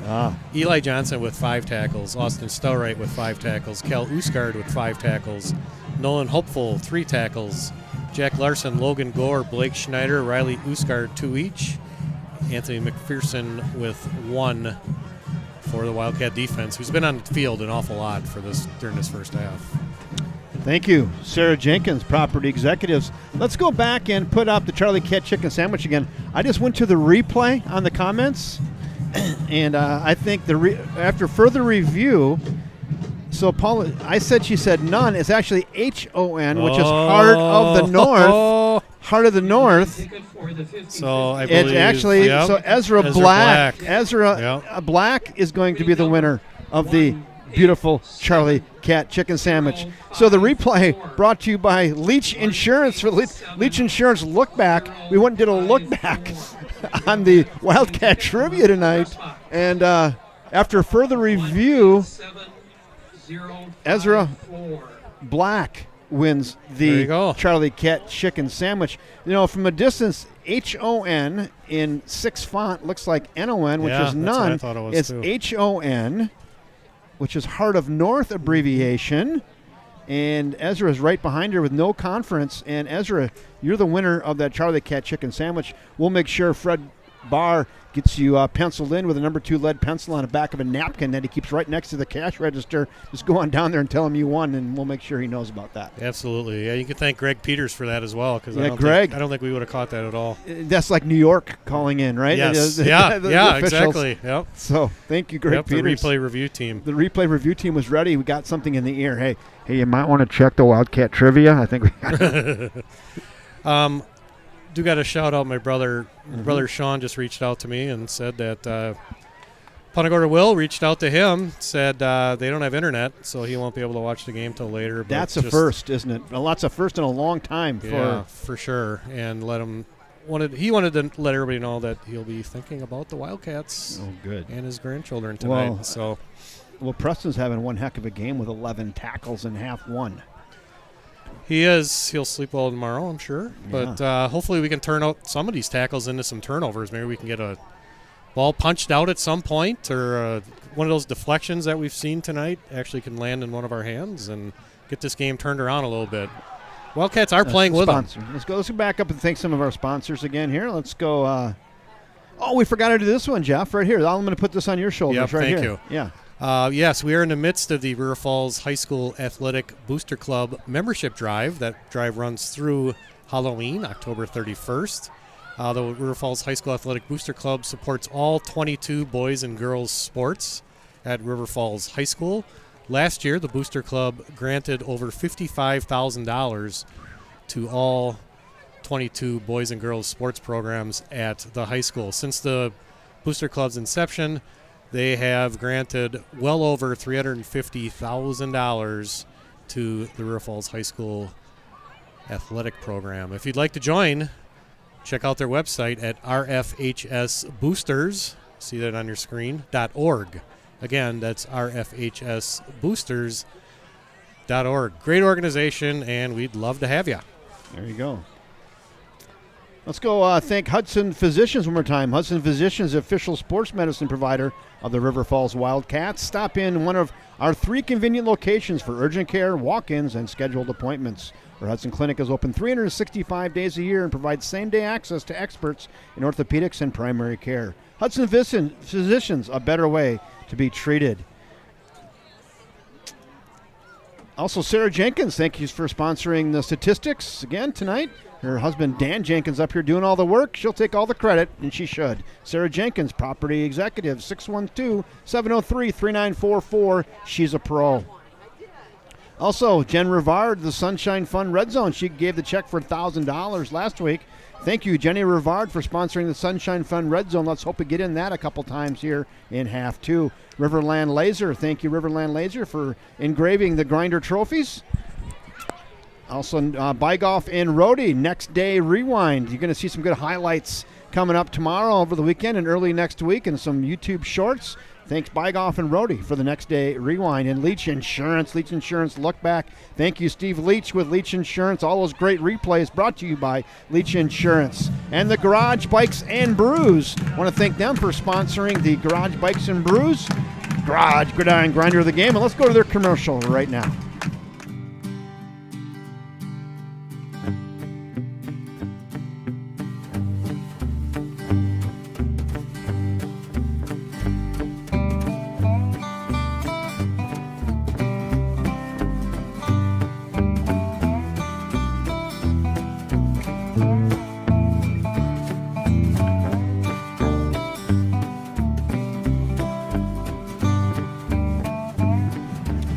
Also, we need to thank First National Bank of River Falls, down in Prescott, downtown River Falls, on the campus of the University of Wisconsin, River Falls.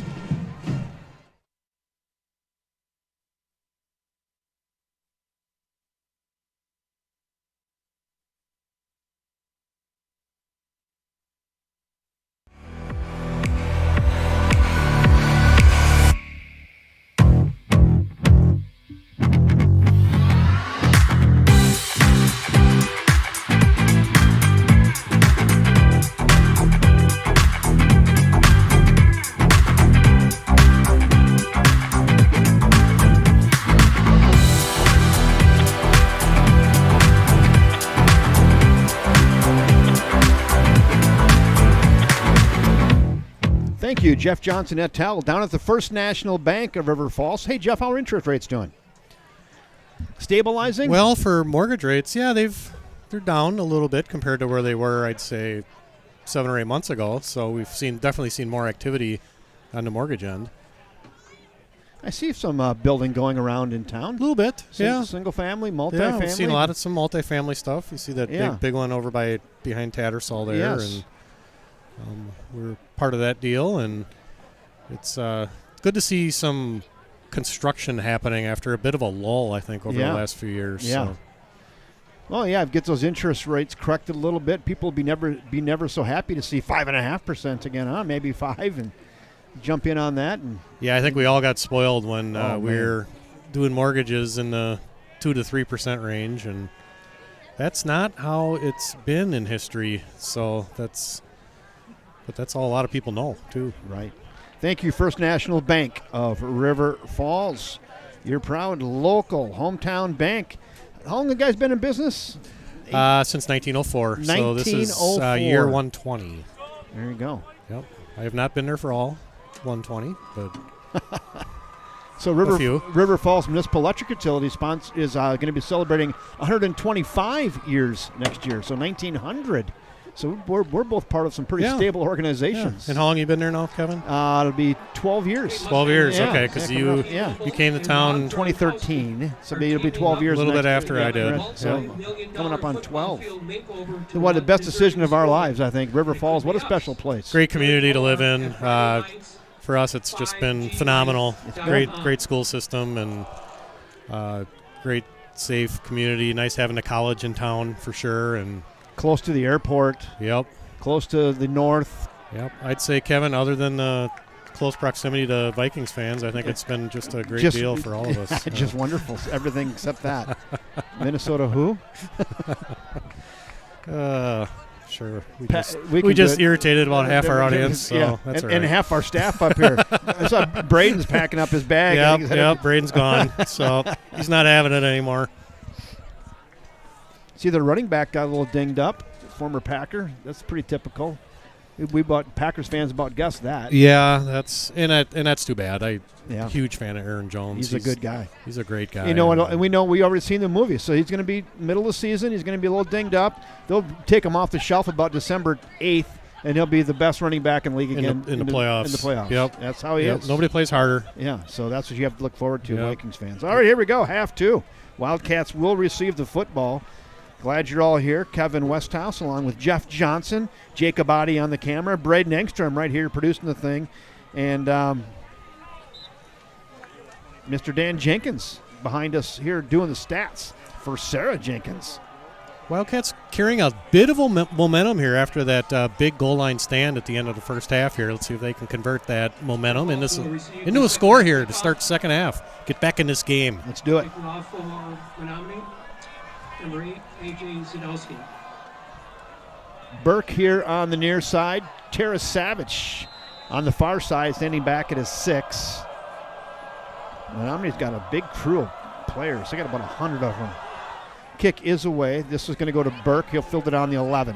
Moves it quickly to the 20. Wastes no time. Little cut back, 30, 35, 40, 45. Push out to the 47. Real nice return there by Charlie Burke. Boy, he had a little bit of want to on that, didn't he? He did. Kept his legs moving. Was able to get the ball near midfield. Great place to start a drive here for the River Falls Wildcats. Now they've been here before, Kevin. They had a drive earlier in the game where they returned a kick out to the 50. Let's see if they can convert this into a touchdown. About a 38-yard return there for Burke. Nice. Let's go. I got to put points on the board here. 13-0. Still got a game. Charlie Lesh in the game, along with Joseph's Tara Savage. Tino Massa. Shotgun formation. Give it. Nice shot. 40, 35, 30, 20. There he is. Charlie Burke. Charlie Lesh. Excuse me. Lesh, the ball carrier. Yeah, that's only his second carry of the night. He makes things happen when he touches the football, Kevin. It looked fresh as a daisy. Yeah, when Burke returned the kick, and then had to shift Charlie's to Lesh. First and 10 Wildcats. Great way to start the drive. Almost inside the Jen Rivard, State Farm Red Zone, Sunshine Fun Red Zone. Really nice run there by Lesh. Play action rollout. Got a man going for it all in the corner of the end zone. Eli Johnson caught. Touchdown! Massa to Johnson. 6. 2 plays, Jeff. 2 plays, 53 yards. Big run to start off the drive by Lesh. And then a beautiful pitch and catch from Massa to Johnson. And the Wildcats are now within 1 score. Boy, he had a man wide open in the flat, and Massa's like, nah, I'm going for the home run. Had big old number 4, headed to the pylon, got him on the run. Perfect pass, perfect catch, 6. In 24 seconds. Kick is up, and it is good. And just like that, we've got a ball game. 24 seconds, 13-7 Menomonie. Let's go back and take a look at that pass and catch again. I'm gonna watch the man in the flat who's wide open. Who was that? Tara Savage, maybe? I believe that was Tara Savage, and that's exactly who I was watching too. Yeah, right there. Joel was wide open, but he wanted the big one, and Eli had a step on his man, made a nice catch. Not the easiest catch in the world. Caught it over his shoulder. Beautiful camera coverage that time by Mr. Jacob Adi, who's no longer a rookie. We got him signed off.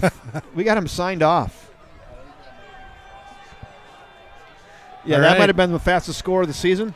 Yes, I would say so. No, and it was not a close second. No. On that. It's a break the Wildcats needed. They did score a touchdown earlier in the game, about a 75-yarder to Eli Johnson, which was called back on a holding penalty, which I'd like to take a look at again at some point. Well, I think Coach Schurz really likes the matchup he has with Eli Johnson because they've gone to him quite a bit tonight. They have, and I'd say the last couple of games he's really struggled to get going. New Richmond really bottled him up, and he didn't have a whole lot of catches last week either. But tonight's a different story for the Iowa commit, Eli Johnson. It's a low kick, fielded by the upback on the 21. Trying to move it out here to the near side. He's got a little bit of a seam, and nice tackle. That was Anthony McPherson on the initial hit, and then Ryder Ergens took him down from behind. Good to see Ryder Ergens back on the field here. He's been out for the last several games. Back in action tonight, and I know he was really excited to get back out on the football field. Well, he laid the lumber right there. Not terrible field position. They moved it out. They'll start on the 34-yard line. Well, let's see. Menomonie's had a lot of success running the football so far tonight. The times they've gone away from it, the Wildcats have done a pretty good job stopping them. They're going to run it here, and just as you said, right on cue. Johnson again with the tackle. Is that DJ Butler? Ball carried by Weir. No, Weir on the carry. He just got so many, you can't even keep track of them. Preston Johnson up to 12 tackles now for the Wildcats. So they're having a lot of success running the ball on first down, and I'm with you. I don't even know why they would go to the air. When they went for that touchdown on fourth down, boy, oh boy. But, hey. Yeah, the times they've gone to the air, the Wildcats have done a good job getting in the quarterback's face. Oh, good stop that time. Oh, there's big old Sam Simpson. He gave the bear hug and a little extra squeeze on that and drove him down to planet Earth. Loss of a yard, 3rd and 3. Boy, he hit him hard. Yeah, and that's one of the few times the Wildcat defensive line has been involved in a tackle behind the line of scrimmage. We haven't seen a whole lot of that yet tonight. And big third down play. Huge. Wildcat bench is excited. They're all ready to go. I imagine it was a good halftime speech. Pitch out far side, bottled up, spins off, and moves ahead for a first down. I thought maybe they would have him, but nice spin move there by that running back who fell forward for about 5 yards, and they get the first down.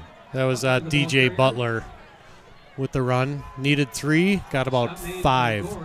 Logan Gore with the tackle that time. Some initial contact right near the line of scrimmage, but he spun off of that and then fell forward for about 4 or 5. Yeah, Preston came all the way from his safety position, was able to get a hand on him, but wasn't able to bring him down. Like you said, Butler was able to spin out of it. Pass play. Play action. You're going to go for it all. Catch double it, Preston. coverage. Preston! Oh! Preston Johnson had it. He's all mad at himself. And we're going to go back take a look at that again, actually. Of 2nd and 10. Yeah, you could see there was double coverage. He had a chance at that. The Leach Insurance look back here. Play action. Threw it up into double coverage. Preston had a chance. And, just couldn't quite reel it in. Yeah, I'm not sure he was in either. It would have been close, but came a long way from the safety position. Nice play. Nice pass breakup. 2nd and long here for the Mustangs. Good energy on the Wildcat bench over there tonight. 2nd and long. Hand it off. Gets to the outside. Oh, nice tackle there. Some initial contact. That initial contact by Todd Benedict, number 14. And then a mop-up duty. Preston Johnson's there. A couple other white shirts. And getting up slowly. Preston Johnson again with the tackle. That's number 13, I believe. Got an injured player. He got there quick. Benedict kind of slowed him up, and then Johnson just came in and took him out. All right, with that, let's go thank our sponsor, First National Bank, again, and let's pick a commercial. Just don't pick that one. It's off the chart. All right.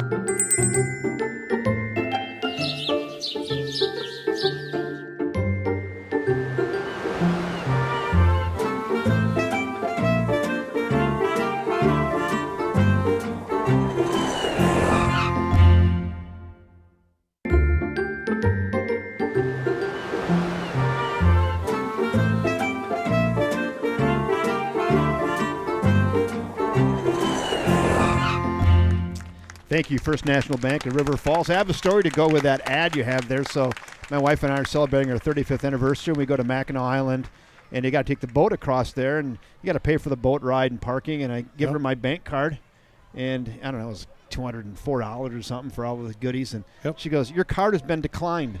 And I'm like, "What?" So I step away, and then I get the alert from First National Bank of River Falls that says, "Is this you?" Because this is seemed like a suspicious transaction. Okay. So they did not let it go through. Then I just used a different credit card, and I got it paid for. But, yes, because I didn't – and the lady at the counter says, "Well, you didn't call ahead. It probably declined it." And she's like, she was 100% right. So thank you, First National Bank, for paying attention to that stuff. And if you are going on vacation, the takeaway is call ahead, or you'll have what happened to me, and you'll be standing there in line going, "What in the world?" And so that was good. Yeah, that's how that stuff's supposed to work. It worked perfect. I was mildly irritated for 8 seconds until I got the alert, and I'm like, well, that was really nice of them. Pretty big play here. Third and about 8. Across the middle, that's just long and high. That was intended for Charlie Mikesell and just over his head, and we're going to go to 4th and 8. I'd be surprised if they go for it here. What do you think? I assume they're going to punt it here from inside the I don't see any movement on Not from yet. a punter, no. Now, what I recall last year is that Brady Johnson would actually punt the ball here, Kevin. So a little pooch punt. Yep. I recall seeing that a few times last year. They did it again here. That's okay. That's a really good punt. He nailed that thing. Get away from it. Get in the end. It did hit the goal line. Yep, there we go. That made it to the end zone by 6 inches. That's how you pooch punt it right there, kids. Wow. Maybe that's a good golf thing right there. He had a nice easy swing on that with his leg, and the thing just took off, didn't it? Yeah, and that all came back to me from one of the games last year here. Yeah. Where Johnson would do that, and obviously does a nice job of it, Brady Johnson, the quarterback. Hey, Lois and Tom Almond, watching from Shawano. So anyway, I'm just going to finish that last thought. If you're going on vacation, call First National Bank. Let them know you're going. Free up your card. 1st and 10 Wildcats. Great start to the second half really for River good. Falls here. Hand it off, little delayed handoff. Lesh bangs it forward. There's a big gainer on first down. That's Tara Savage. Tara Savage carrying the ball. 21 and 23. Tara Savage with the carry there. He hasn't got loose like that on first down too often. No, that's been the best run of the evening so far for Tara Savage. About a 6-yard run there to give him a second and manageable here. Little bit of success so far to start the second half for the Wildcat rushing offense. So it is Lesh and Tarasavich in the game. Flanked by Massa. Shotgun formation. Tarasavich again running it off left tackle. Boy, another nice gainer, about 10 there. And moved the chains for the Wildcats. Two great back-to-back runs there by Joseph Tarasavich. That was the best run of the night so far for Joe Tarasavich, eclipsing his run from the previous play. That was best run 1 and 2. Yeah, it looks like they might have found something at halftime, maybe a minor adjustment to their blocking schemes. But so far, 3 nice runs, 1 by Lesh, 2 by Tarasavich to start out the second half. This time we're in the pistol. Back the pass. Massa's looking, still nobody. He just chucks it on him. He's got got him. Burke caught. 20, 10, 5, touchdown. Pump the fists. That a baby. Wow. Charlie Burke, Massa to Burke. 65 yards. Wow. They've come so close tonight, Kevin, converting that play. They finally are able to do it. Tino put it right on Charlie Burke. Burke runs underneath the ball into the end zone for another Wildcat touchdown. Pending the extra point, Wildcats ready to take the lead here in the second half. Gavin Carafel holds good. Kick is up, and it is good. And with 7:43 to go here in the third quarter, the River Falls Wildcats have taken the lead, 14-13 over the Menomonie Mustangs. And we're going to have the privilege of going back, take a look at looking again at that play. Leach Insurance look back right here. Yeah, Tino, little fake to the left side, stood in the face of a huge pass rush by Menomonie. Just put it right on Charlie Burke. Just a beautiful pass. And wow. Charlie, again, getting behind the Mustang defensive back, and he's been able to get a couple of steps on Menomonie secondary all evening so far, and that's really the first time they've been able to hook up for a long pass.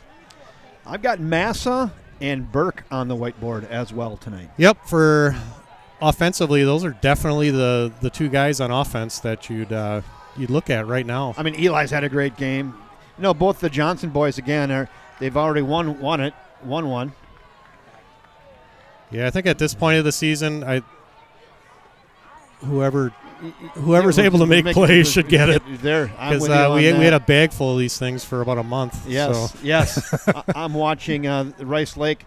This guy, their kick returner, he's got 2 kickoff returns for touchdowns for Rice Lake. Yeah, I assume that's the same guy from last week too that ran one back. Devin Hester? Against yeah, it might have been. He looked like him last week. 14-13 Wildcats. A lot of game left yet, though. Kick is away. Fielded back on the 7. Yeah, there's the fake reverse. Fake reverse. It's got a gap. Speaking of returns, he's got a gap. Now slowed down. Nice tackle by Stelreich. Boy, if he beats Stelreich, it's off to the races there. It is. Austin's played a really nice game, too, tonight so far on defense, and that probably saved a touchdown. The Wildcat kick coverage unit has just not been real good the last couple of weeks. Well, 7:35 to go here in the third quarter. Wildcats up by 1. See if they can get another stop here. Nobody found the clap emojis on that beautiful hookup. They've gotten a couple of stops in a row. Let's see if they can make it 3. Pitch it out, far side. Is that Weir on the carry, I believe? Weir on the carry. They've got a 21, a 23, and a 24, and they're slicing and dicing through there. I just know Weir's a little smaller. So he's 5'10", 150. 24 is Higbee. 23 is Butler. James Hoff just entered the game. He's 5'5", 140. Butler has not gone back in the game yet. We'll keep an eye out for that. Up the middle they go. Taken down on the far side, but not until Higbee rushes forward for about 6 and a Menomonie Mustang first down. Preston Johnson with the tackle again, but not until the Mustangs get a first down right at midfield.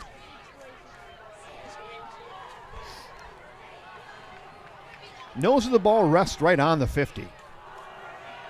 Like we talked earlier, really no reason for the Mustangs to do anything but run the ball here until the Wildcats can stop. Show they can consistently stop it.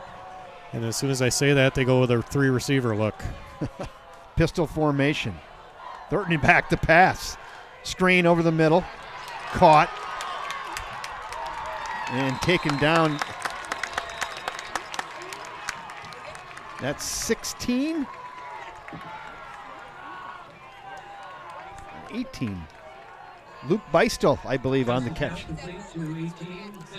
Bistel on the catch. Yeah, that was really nice play design that time. They had Really three receivers split out pretty wide, and that really opened up the middle of the field for Bistel. Bistel with a nice, he got wide open, then he was off to the races. 1st and 10. Now on the 29-yard line of River Falls. Back to pass again. Side out, near side. Oh, good anticipation over here. Boy, nice job. Good anticipation by Cal Usgaard. Almost to the point he was almost able to step in front of that, but nice pass, nice catch. Yeah, that was really good defense by Usgaard, but obviously better offense by the Mustangs there. That was Jake Rue with the catch and about a gain of about 7. 2nd and 3. Yeah, he had to throw that a long ways across the field. Usgaard came up and was going to make a play, and boy, nice catch by Rue. Pistol formation again, or back to pass again. Side out again, and reaches for the first down. He's going to be really close. He's could be 3rd and 1. Just half a yard short. Completion to Thornton, Brody Thornton there. 3rd and 1. Got 2 downs to make a yard for a strong running Menomonie Mustangs football team. Well, I would look for Higbee right here. He's got it. Yep. Yeah, he did get it. Yep, he gave it to him right up the Yep. middle. Higbee's got it, plunges forward for about 4 yards, move the chains for Menomonie. Yeah, not too hard to predict. Big back that time. John Higbee, 5'8", 210. That's a big kid, Kevin. Huge. Sam Simpson on the tackle. Another touchdown for Rice Lake, this time in a form of a pick 6, I believe. Rice Lake with a running clock in the 3rd quarter against Superior. Roll out here near side, 10-yard line. Nice run there. That is carried by Stahl. Renner Stahl. Renner Stahl. We haven't called his name yet tonight. 5'11", 170-pound junior. Why not? He says, give me a chance. Well, now I got to come out. Why? Renner Stahl's like, geez, barely got a sweat going. Yeah. Thanks for the call, Coach. I'll go back over here and get on the cooler. Yeah, James Hoff replaces him. He had a big run earlier. 1st and goal, 2nd down and 3. And up the middle, little counter play. That's to the big horse, John Higbee, down to the 4. 1st and goal for Menomonie. Pretty good series here by Menomonie. Countering the Wildcat 2 quick touchdowns. How about pop one out here, huh? Get punchy. We're going to punch one free.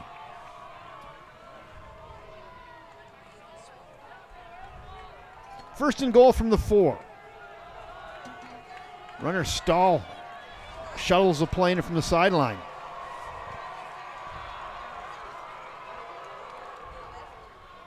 Give it to Higbee. He moves forward down to the 1. That kid is a load.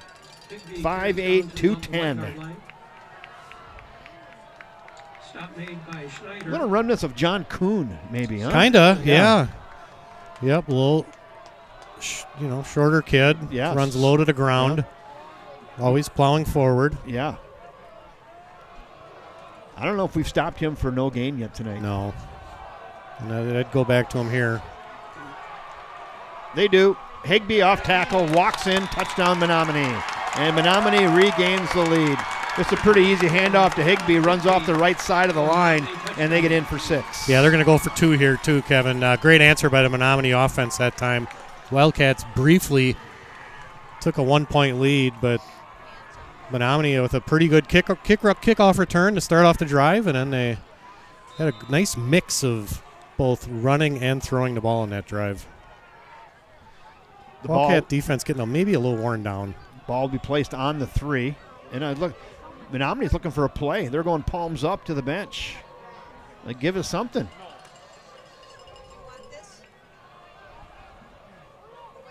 Mitchell Scribner's coming out of the game. They dare throw it here? What do you think? They got to hurry to the line. I wouldn't. 3, 2. Now we're going to have a timeout as they're running out of time. They were running out of time, Jeff, and they had to call the timeout. That'll give them a little more time to think about it, I guess. Yeah, Coach Sins went sprinting onto the field that time as the play clock was winding down. Let's see if they keep that decision of going for 2. I mean, it's a big 2-point conversion, right? Make it a 7-point game in a pretty close contest tonight. The Wildcats playing for their potential playoff life here tonight, trying to get 2 wins in conference. They are. It's win or go home, basically, for the Wildcats season tonight. They need a victory tonight here in Menomonie, a place they have not won at since 1995. And then next Friday night, if they travel to Wausau West, about 2.5-hour trip to play at West, and they would need that victory as well. First things first here. Need one tonight. Wildcats still in striking distance, down by 1 score. I don't see Higbee. Back to pass. Looking. Feels pressure. Wide open. He dropped the ball. It was a little short. Just short. He was trying to get it off the shoe tops. Wow, heck of a play design there. He was uncovered. There was, I think, nobody. you and I were closer to him than anybody in the Wildcat defense was, and he just underthrew it a little bit. That was intended for Luke Pember, I believe, number 4. Well, that's a big play too. You know, if the Wildcats can answer here with a touchdown, they'll be up by 2 points. Yeah, I'm with you. That was a really good play design, and it's kind of sold out for the run. They got a guy leaking out of the backfield and wide open, just a little short. He tried to catch it off his 2 shoe tops, just couldn't quite reel it in. Yeah, you just kind of wonder if they're maybe just getting a little too cute there, Kevin. You know, they have not stopped John Higbee at all tonight, and you know, handoff up the middle for him. They haven't stopped it. No, they haven't. They haven't stopped it. That's all I'm going to say. No. So a couple times tonight, you and I both were a little bit surprised they went aerial when we just feel like they could just run it at will. Yep, and you called it out. He wasn't even in the game. No. Which to me, then, if you're a Wildcats, is an indicator, right? Right. Kick is away. Burke. Again, fielded on the line drive. A nice return by Burke. Boy, he's just had a real nice football game tonight. He has. He's done a good job returning the football, and obviously he had that huge play on offense on the last drive. Yeah. Again, pretty good field position here for the Wildcats at the 37-yard line. Wildcats down 5 with 3:21 to go here in quarter number 3.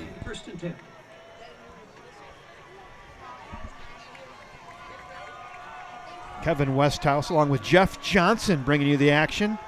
Braden Engstrom on production. Jacob Oddie on the camera. And Dan Jenkins doing the stats. Glad you're with us. Back to pass, looking. Crossing route. That's going to be a tough play.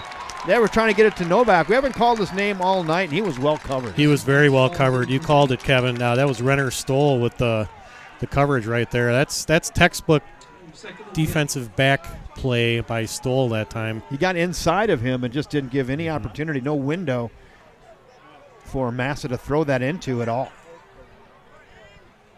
Tino 6 of 11 tonight for 160 yards and the 2 touchdowns. The big play to Charlie Burke on the last possession, the 64-yard touchdown He's pass. had a real nice game.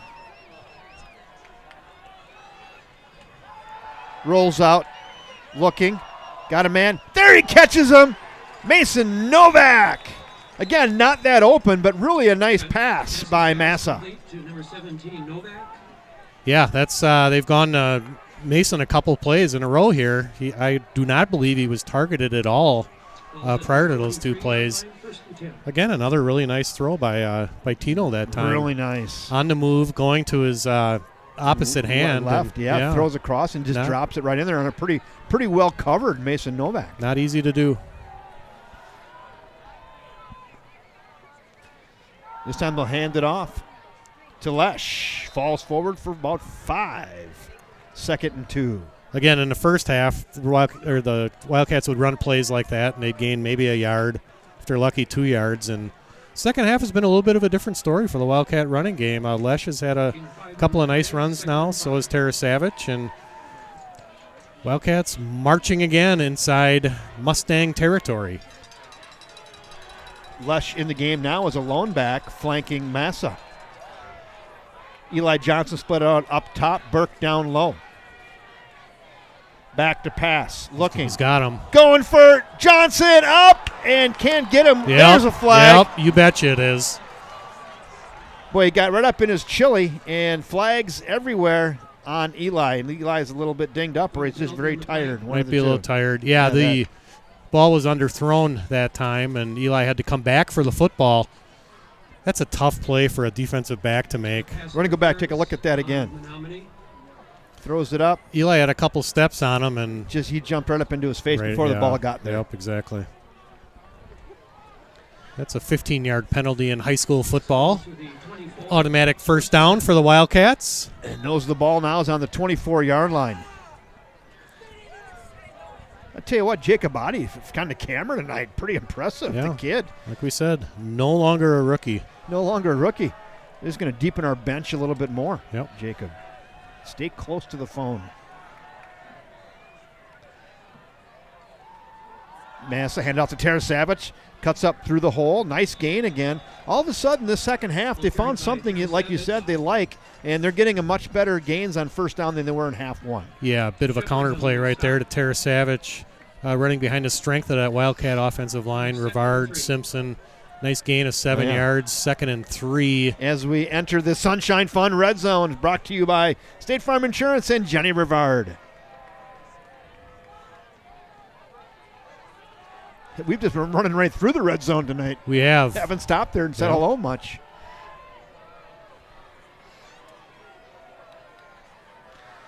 Tara Savage, again, off the right tackle this time, moves forward. He's got first down yardage and still going down to the 10. Tara Savage on the carry. And Joseph having a nice second half. He really is, as is the entire Wildcat offense here, as they've put up 14 points already. In the third quarter, looking for more. Getting greedy, looking to retake the lead here, down 5 with just over a minute to go here in quarter 3. This is a really good football game. Fun game here at UW Stout. Wildcats looking to break that long losing streak here in Menomonie. Lesh, juking, jiving, falling forward for 3. 2nd and goal from the 7. Ball carried by Tara Savage. Oh, Tara, I thought that was Lesh. That was Lesh. Lesh on that. You're right. Sorensen on the tackle. Yep, Lesh. Cage Sorensen, the leading tackler for the Mustangs, with the stop. Don't want 3 here, Kevin. No. You gotta get to 7 here.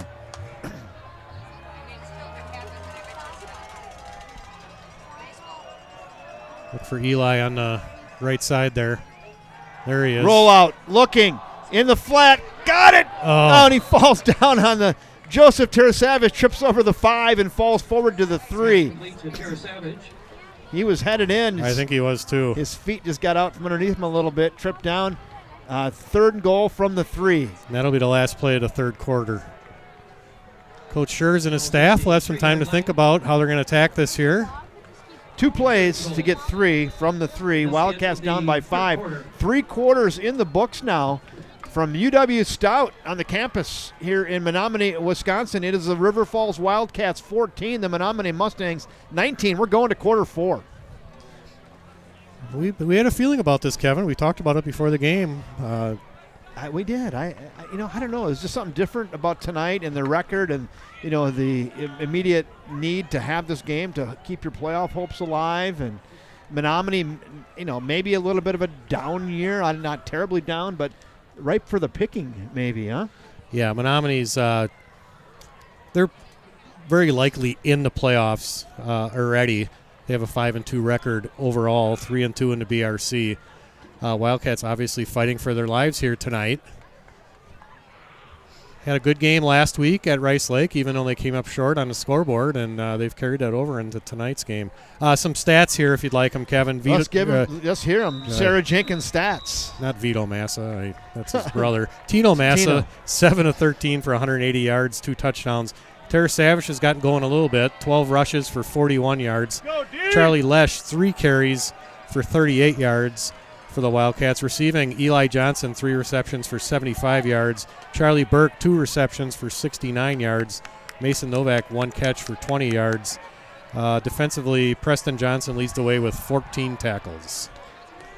Very nice. 3rd and goal from the 3. Thank you, Sarah Jenkins, for sponsoring the stats. Thank you, Dan Jenkins, for taking the stats. All right, let's see what they drew up here. Rollout. Caught. Touchdown. Charlie Lesh. Massa with another touchdown. Great play action fake at the line of scrimmage. He rolls out. Lesh comes out of the backfield, puts it right on him, and scampers in. The Wildcats retake the lead. Wildcats now lead by 1, and we'll see what they do here. If they might go for 2. I think so. I think because 2. What's the difference if you're up 1 or 2? You might as well go try to get up by 3, huh? How about big old number 4, Eli Johnson? I think throw it up to him. Great. That was a great play action fake there. Had me a little frozen. Massa under center. Nope. No. Wildcat. Whoa. Fake. Lash! Holy fake-a-rooney. Wow. They've been waiting all year, Kevin, to bust that play out. And they busted it out right there for 2. Direct snap, fake, get it to Lesh. He's in. We're going to go back and take a look at both of those plays here. So we'll go 1-2 punch on that. Go ahead. Yeah, here's the touchdown first, I believe. This is a great play action here by Massa. Yeah, and Tino had someone hot on his heels there, and he was able to stand in there and make a nice throw to Charlie Lesh, who got himself open out into the flat here. Now here's that crazy 2-point conversion. So much stuff happened on this play. So he lines up under the guard. Yep. And then he got leveled. That was fun. That was fun, yeah. Wildcats up 3 now. With a quarter to go. Long game to go yet, obviously. The Wildcat defense has been out on the field an awful lot tonight, Kevin. The Wildcats, a couple of their scoring drives were quick ones, just a couple of 2-3 play drives. Last one, a little bit more than that, but Wildcat defense is tired. Let's see if they can get things together here and get a stop when they really could use one. Did you just throw out a couple 2-3? And a baby. Couple 2-3, yeah, couple 2-3. Kick coverage team has been a bit leaky, I think. Let's see what they do here. Carafel kicks under the football. I think he was way under the football. You probably don't want to kick it to that guy. That was Higbee. Higbee. Yeah. He took a full swing at that with his leg, but kicked way under. The ball went up like he chili dipped a sandwich out of the rough. Yeah. Well, it's probably a little better field position than the Wildcats were hoping for here, but 44-yard line for the Mustangs.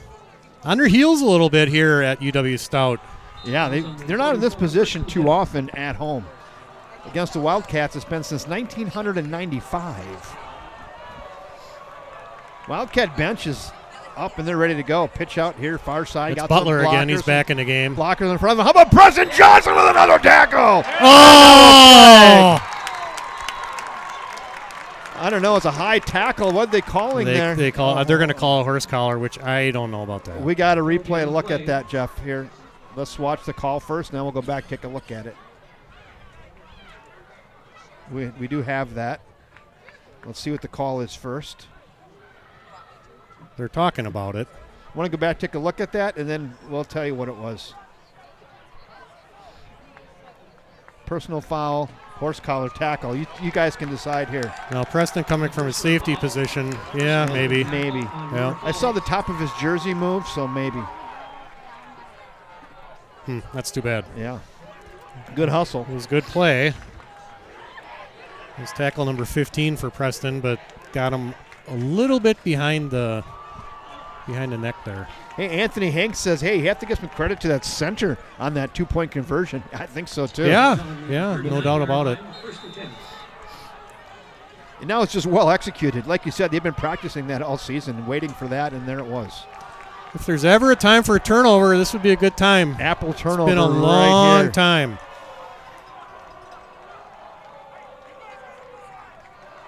Under center, pitch it out. That one goes to number 21. That's weird. Hayden Weir. Minimal gain. That was one of their better first down stops we've seen tonight. Yeah, Eli Johnson with the stop there for the Wildcats. 2nd and 7 for Menomonie. Good to see Butler back in the game here. He was down earlier with an injury, but he's back in. 4-down territory here all night long now for Menomonie as they work in. There's Butler. Counter play. Nice Logan tackle. Gore. Logan Gore wraps him up from behind. Maybe a loss of a half a yard or no gain. It'll be 3rd and 7.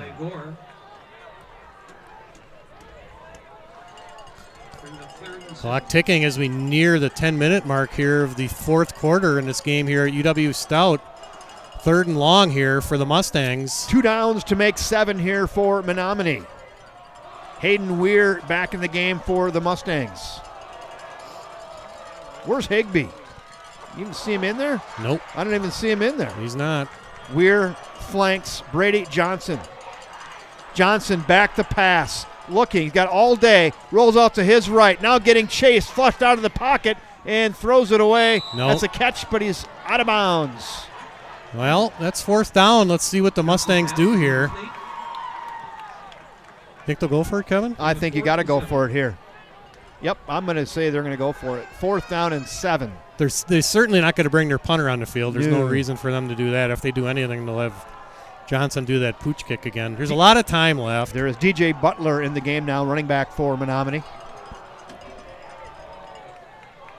4th and... Oh, look at this. This is huge, huh? Yes, it is. Get down in your haunches here. Let's go. Pistol formation. DJ Butler flanks the quarterback. Back to pass. Got some time. Now back! Oh, baby! Eli Johnson! Brady Johnson did not see him coming at all, Kevin. Oh, Eli Johnson, the Iowa recruit with a big 4th down sack. Let's go back, take a look at that. Put your hands together. Woo, baby.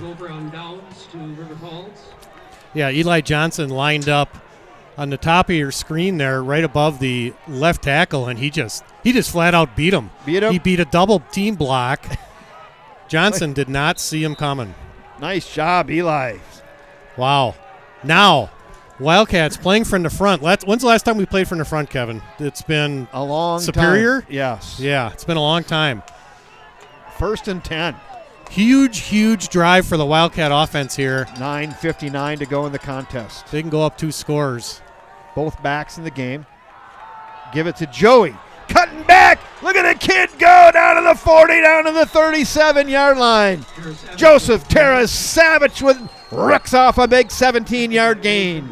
All of a sudden, the Wildcat running game, which was stymied for the entire first half of this football game, has come to life here in the second half. Charlie Lesh and Joe Terasavage, both with some big runs this half.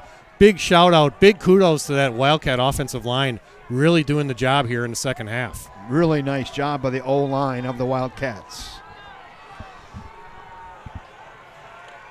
Crowd is stunned here at UW Stout. Stunned. 1st and 10.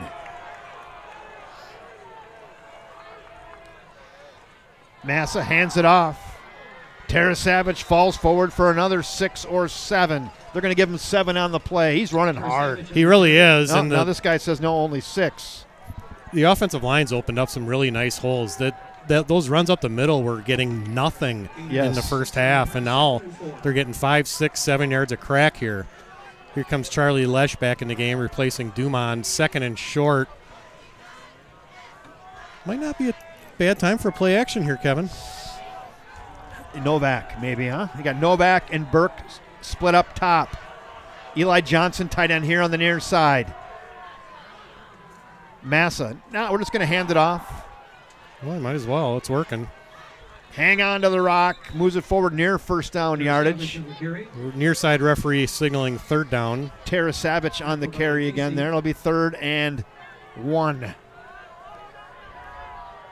2 downs to get a yard. 2 downs to get a yard. Clock continues to run. 8:20, 8:19 to go. Lesh out of the game. Now he's Lesh going to stay in the game. We'll see if they end up calling a timeout here. They're pretty disorganized. Very disorganized right here. You got to. Dumon's in the game. We Now got Burke's guys out of the going game. back and forth. They're going to have to call timeout here. Yeah. Now Lesh is going to get the call. Very disorganized here. 5, 4, 3. Just plunge it forward. That's going to be enough for a first down. That should be a first down. A lot of confusion there, but the play was quarterback keeper. The old Tom Brady just push it forward and get the 1.5 yards, and they got it, and it'll move the chains. First down. And then the clock continues to run. Yeah, no reason there to get too tricky. I mean, just let Tino run the ball. You can get a yard just about every time. Hey, Irene Johnson. Grandma says, Go Eli, we're so proud of you. Well, she should be. Clock ticking, 7.5 minutes left here in the fourth quarter. Wildcats clinging to a 3-point lead and driving. You're in no hurry. Nope. Pistol formation. Massa. Got a man. Caught got Eli him. Johnson. Yep. 15, 10, 5. Touchdown. Massa to Johnson. Put 6 more big ones on the board, Jeff Johnson. Woo! The Wildcats had run the ball about the last 7 or 8 plays in a row, and that time they obviously caught the Mustang defense off guard there. Eli Johnson wide open in the secondary. Boy, a lot of green grass in front of him right there. Wow. I don't know how they lost track of Big Eli, but they did. And now the Wildcats are up 2 scores. See if Gavin Carafel can bang one through. The snap is good. The hold is good. The kick is up, and it is good. And with 7:13 to go, your scoreboard's correct. The Wildcats go up by a 10 spot, 29-19 with 7:13 to go in the contest. Eli on the fly is right, Scott, man. Woo, baby. River Falls with their backs to the wall, down 13-0 at halftime. Their season basically on life support, Kevin. Yes. Have come up with a 29 spot here in the second half to jump out to a 10-point lead against the Mustangs. Wow. Phone the kids, wake the neighbors. Potential history in the making here. Like we said, it's been since 1995 since the Wildcats have won in Menomonie. So potential history-making game tonight. Potentially with just over 7 minutes to go yet. There's a lot of time. A lot of time. 7 minutes. Do we have a replay of that? Let's go back and take a look at that real quick once.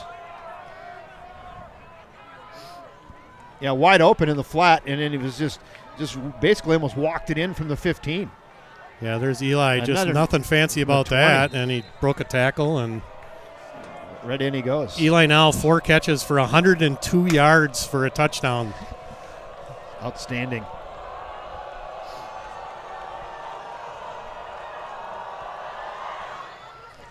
Let's see. Fielded on the far side. They got to give it to the speedster. That kid's shifty. He's not big, but he's shifty and elusive. That's number 3, James Hoff. He's 5'5", 140. Tino 10 of 16 for 215 yards, 4 touchdowns. Eli Johnson has 2 of those, 4 catches for 102 yards. Yeah. Tara Savage up to 70 yards rushing. Defensively, Preston Johnson up to 15 tackles for the Wildcats. They're going to have to throw the ball now. Yeah, and the Wildcats are disorganized on defense. They were not ready for the look that the Mustangs came out here with. They're going to call timeout. That'll give us a chance maybe to quickly thank our sponsors tonight. We go through them. Start with Hudson's Physicians. Thank you, Hudson's Physicians. They're the official sports medicine provider of the River Falls Wildcats. Hudson Physicians, a better way to be treated. Also, Sarah Jenkins with Property Executives. She sponsors all those great statistics you're getting tonight. Thank you, Sarah Jenkins with Property Executives. Also, we want to thank Jen Rivard. Jen Rivard with the State Farm Insurance Sunshine Fund Red Zone. Riverland Laser. They do all the engraving on the Grinder trophies. How about Buy Golf and Roadie, personal injury trial lawyers sponsoring the Next Day Rewind. There's going to be a lot of great highlights coming up there. Thank you, Buy Golf and Roadie. And then how about all those great replays? We're going to run them back with a Leach Insurance look back. Thank you, Leach Insurance. And the Garage Bikes and Brews. We've got 3 Grinder trophies sitting right next to you there. 3 right there. I just wrote 3 names down, too. All right, so we've got them. All right, we'll start changing notes. But thank you, Garage Bikes and Brews, for the Garage. Grand Grinder of the game. We're getting 3 of them tonight. Long way to go. Long way to go in this game. 7 minutes. Right. Back to pass, screen pass. Got him in the middle. That's DJ Butler spinning away and then taken down on the 45-yard line. Tackle that time 24. by Logan Gore, number 34 with the tackle. 34, Gore. Nice 10-yard pickup to start the drive here. Yeah, Menomoni's going to have to work with some urgency here. A little bit, yeah. They're playing no huddle right now. 3 receiver look. Back the pass. Got time. 3-man rush. Going for deep. the home run ball. Well covered and broken up. Good defense down there. Is that McPherson down there? That was... I think it was 2 Anthony McPherson. Yeah. Yeah, I think you're right. Anthony McPherson on the break up there. Nice job, Anthony. Jared Podchek says, I might have been at that game in 1995. I know some people who were at that game. Jared Podchek, Kleinsbrook, and Wallen were there too. 4 receiver look here for the Mustangs. And we have some movement here. False start. Move it back. Yeah, Jared Podchek was a quarterback back in 1995. False start penalty. Matt Kleinsbrook was a running back, and Jaron Wallen was a wide receiver. We did not stream that game. We did not stream that game. That was almost before electricity. It might have back been. in 1995. It's been a while. We're on the brink here. 6:41 to go. But a long way to go. A long way. 2nd and 15. Back to pass. Now feels pressure. Screen pass up the middle. That's dropped. Down to planet Earth. Incomplete. Yeah. 3rd and 15 we go. They sniffed that play out. Preston saw that one from the safety position, and I think he was thinking interception a little bit. But they made a good play defensively. Put him in a 3rd and long here. 3rd and 15. Anthony Hanks wants to know if the coaching staff would be up for a Grinder award. They pushed some pretty good buttons tonight. So far, absolutely, especially in the second half, putting up 29 points. 3rd and 15. Still a lot of game to go. Back the pass, crossing route. That's high. Intercepted! That's on 16. Usgard. Cal Usgard with a pick. Cal Usgard gives that ball to the ref, says, here you go. Cal Usgard. Nice job, Usgard. Wow. Cal Usgard with a huge pick on 3rd down. The ball was a little bit high, and Usgard with a nice interception. We're going to be able to run that back with a Leach Insurance look back right here, Jeff. Let's go back, take a look at that. Nice interception by Usgard. Yeah, Cal Usgard towards the bottom of your screen here. Yeah, he just threw it right to him. I think he just overthrew it, didn't he? He overthrew the ball, and Usgard right there playing center field back there. And it's like, I'll take it. Here it comes. We've been calling for that turnover, and I think for a couple nights now, or a couple games now, we finally got one. Yeah. Hey, let's go thank our sponsor during this injury timeout, First National Bank of River Falls. Locally rooted and proudly running for 120 years, the First National Bank of River Falls consistently supports the community through donations and volunteer initiatives. First National Bank of River Falls, serving up big bank services with a small-town charm. Thank you, First National Bank of River Falls over there in Prescott. They're downtown River Falls, and they're on the campus of the University of Wisconsin, River Falls. Proud sponsors of everything Wildcat sport right here on the River Falls Sports YouTube network. It's quiet in the stadium tonight. We have an injured player on the field. Everybody's taking a knee. That's the main priority right now. I can give you numbers. Number 71 for Menomonie. That would be Max Branch. Max Branch is down. He's sitting upright. His coaches are attending to him. But it's pretty quiet in the building right now. And He's going to need some help here. Crowd will give him an applause as he makes his way up.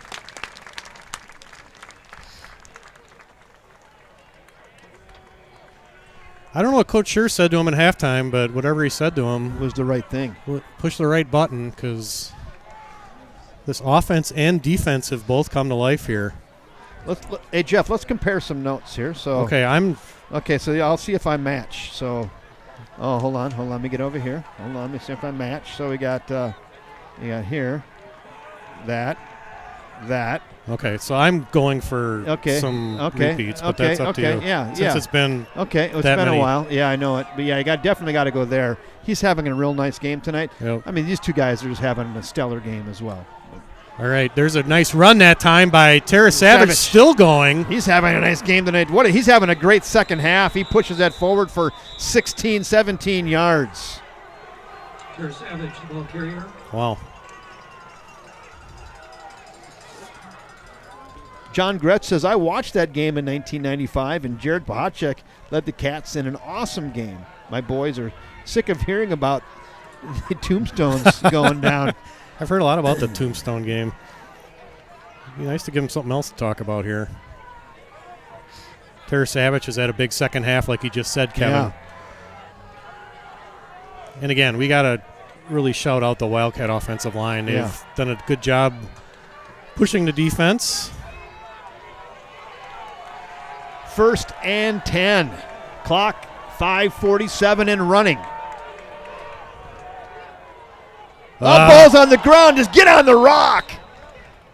Menomonie says they got it, but they don't. I don't believe. So last week before, that would have been a turnover for sure. So they got on that quick. Lesh gets on that ball. No, excuse me. Tara Savage got on it.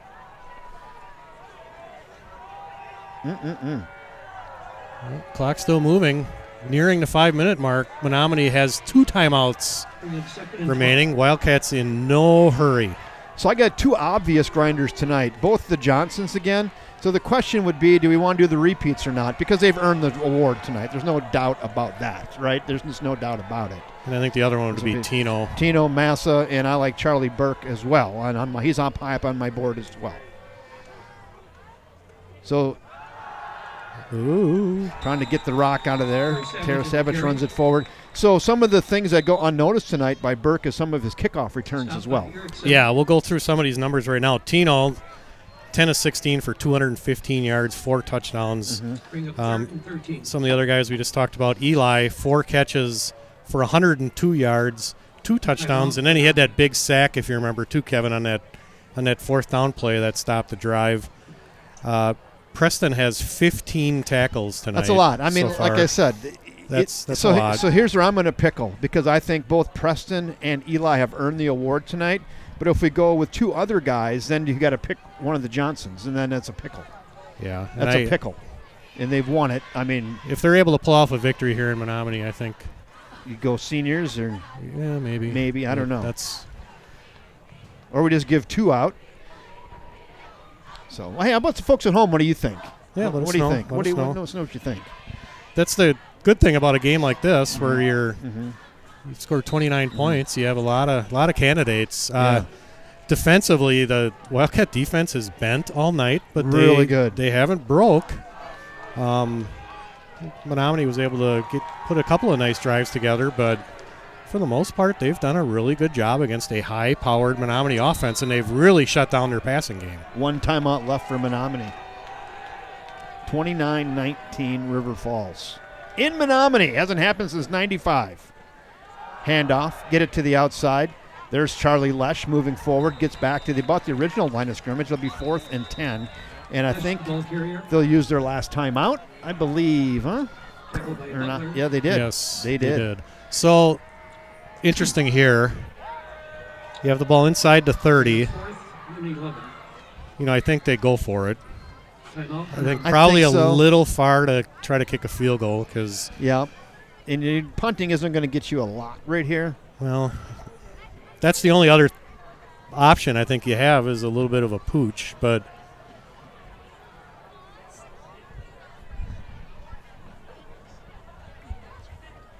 yeah, I don't know. Do we have any good comments or not? No, John Gretz. He's watching game 95. Scott Manson, no time to play hot potato, guys. No. O-line grinder, Peter Stark. Yeah, I mean, again, that's both the O-line and D-line both tonight, right? Yeah, for sure. There's that. I mean, there's a lot of guys. Well, a lot of guys you can give it to. A lot. Let's see what happens here in the last 4 minutes. 4 minutes. Wildcats offense staying on the field here as we suspected. It would be about a 45-yard field goal. That's not happening. No disrespect to Gavin Carafell, but not here. They need to get to the 18-yard line for a first down. Back to pass, Massa steps up, just hits Dumont in the flat. He's short. Turn it over on downs. 4:36 to go. Menomonie down by 10. Game still not over. Pass complete to Dumont. Nope. Menomonie obviously in a passing situation here. They kind of abandoned the run during their last possession. At the 25.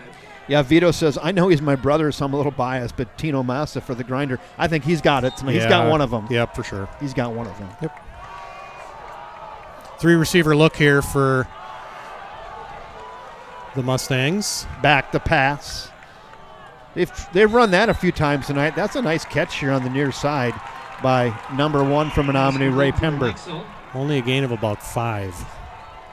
Keeping everything in front of them is really important right here.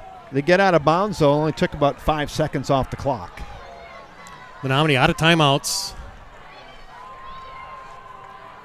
They've run that play about half a dozen times tonight, the little quick out. Mm-hmm. Wildcats' goal here is to keep everything in front of them and keep the clock moving. Back to pass, at times an in route. You got to make the tackle. That's Pember again. Excuse me, Charlie Mikesell. Sorry, Mikesell. Mikesell on the catch, number 1. Clock stops to move the chains.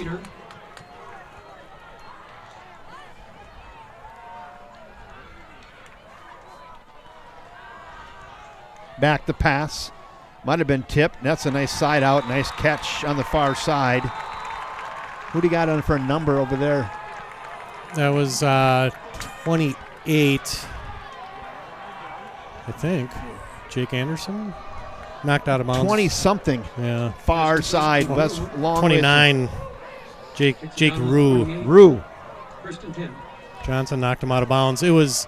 Yeah.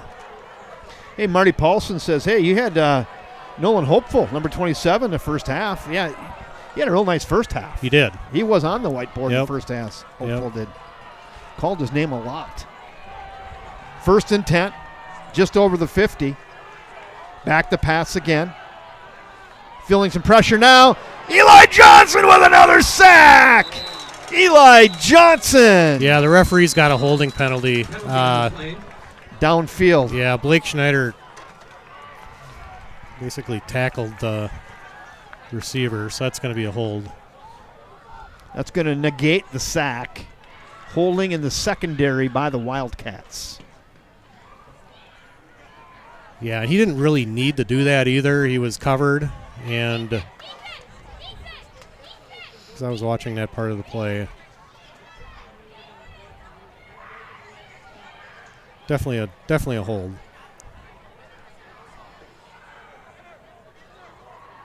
Yep. Holding penalty on the Wildcats. So the play was a loss of about 10. So is the 10-yard penalty called from the end of the play then? It must be. I don't know. I thought it would be the line of scrimmage, but I missed that breakout session, too, in the refereeing Yeah, clinic. And yeah. now, There he goes. okay. That's what you should do. There it is. You see, you moved it up 10. Yeah. Yep. So it should be a first down. Falls on the 37. That was a lot of monkeying around for a 10-yard penalty, just first down.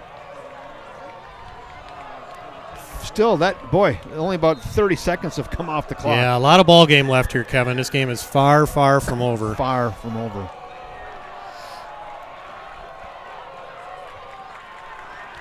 Johnson back to pass, near side, reaches up, tries to hit the intended receiver, Brody Thornton, who's a really good receiver, but he was out of bounds. That'll be incomplete. Clock stops with 4 to go. Johnson's pass. Yeah, good coverage that time by Johnson and Uskard. Second and 10. Cheyenne Wilson says, how about some Cal Uskard for the grinder? Nice coverage there by Uskard. We got a whole bunch of people. This is a team effort tonight, huh? Yeah, we do. 4 minutes. Tick, tick, tick, tick, tick. A lot of game left, too. Still a ton of game left. Brady Johnson back to pass again. Near side, got a man. Got to tackle him in bounds. They do. The referee said he was Out out. of bounds. I don't know. Pass complete to Mike Salt. Ugh, Wow. That's not a break for the Wildcats right there. No, they tackle him. And Coach Scher's not happy. He saw the same thing I did. Yeah. 6 seconds that took.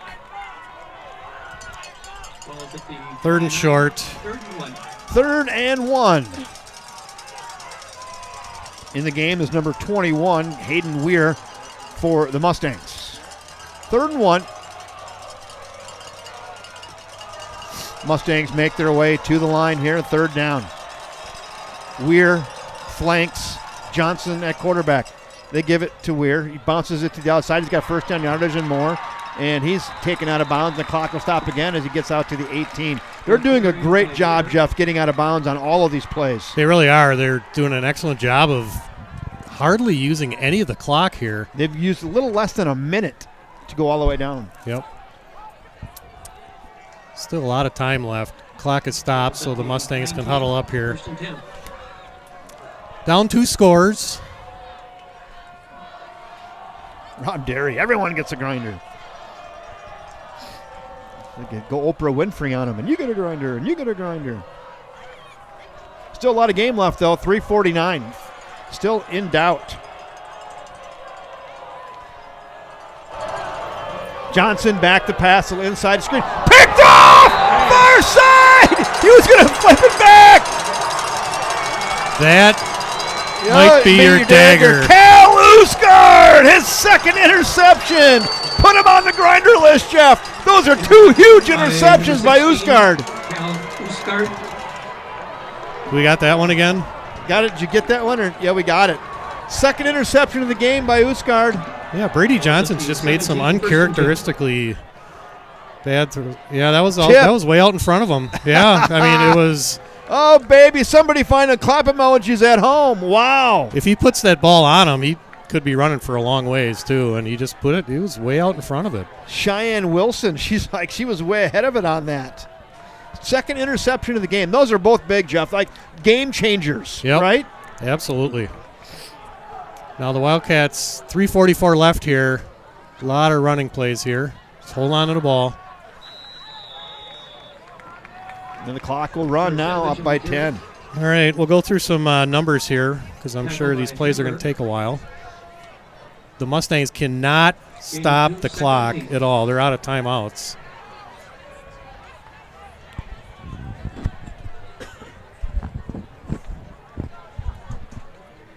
Who do we have last week for grinder? 3? 3 guys. Do we remember? Yeah, I do. Hold on. Okay. You So- call this play, All right. Jeff. Yep. 2nd down. And 8 yards to go right at the 3-minute mark.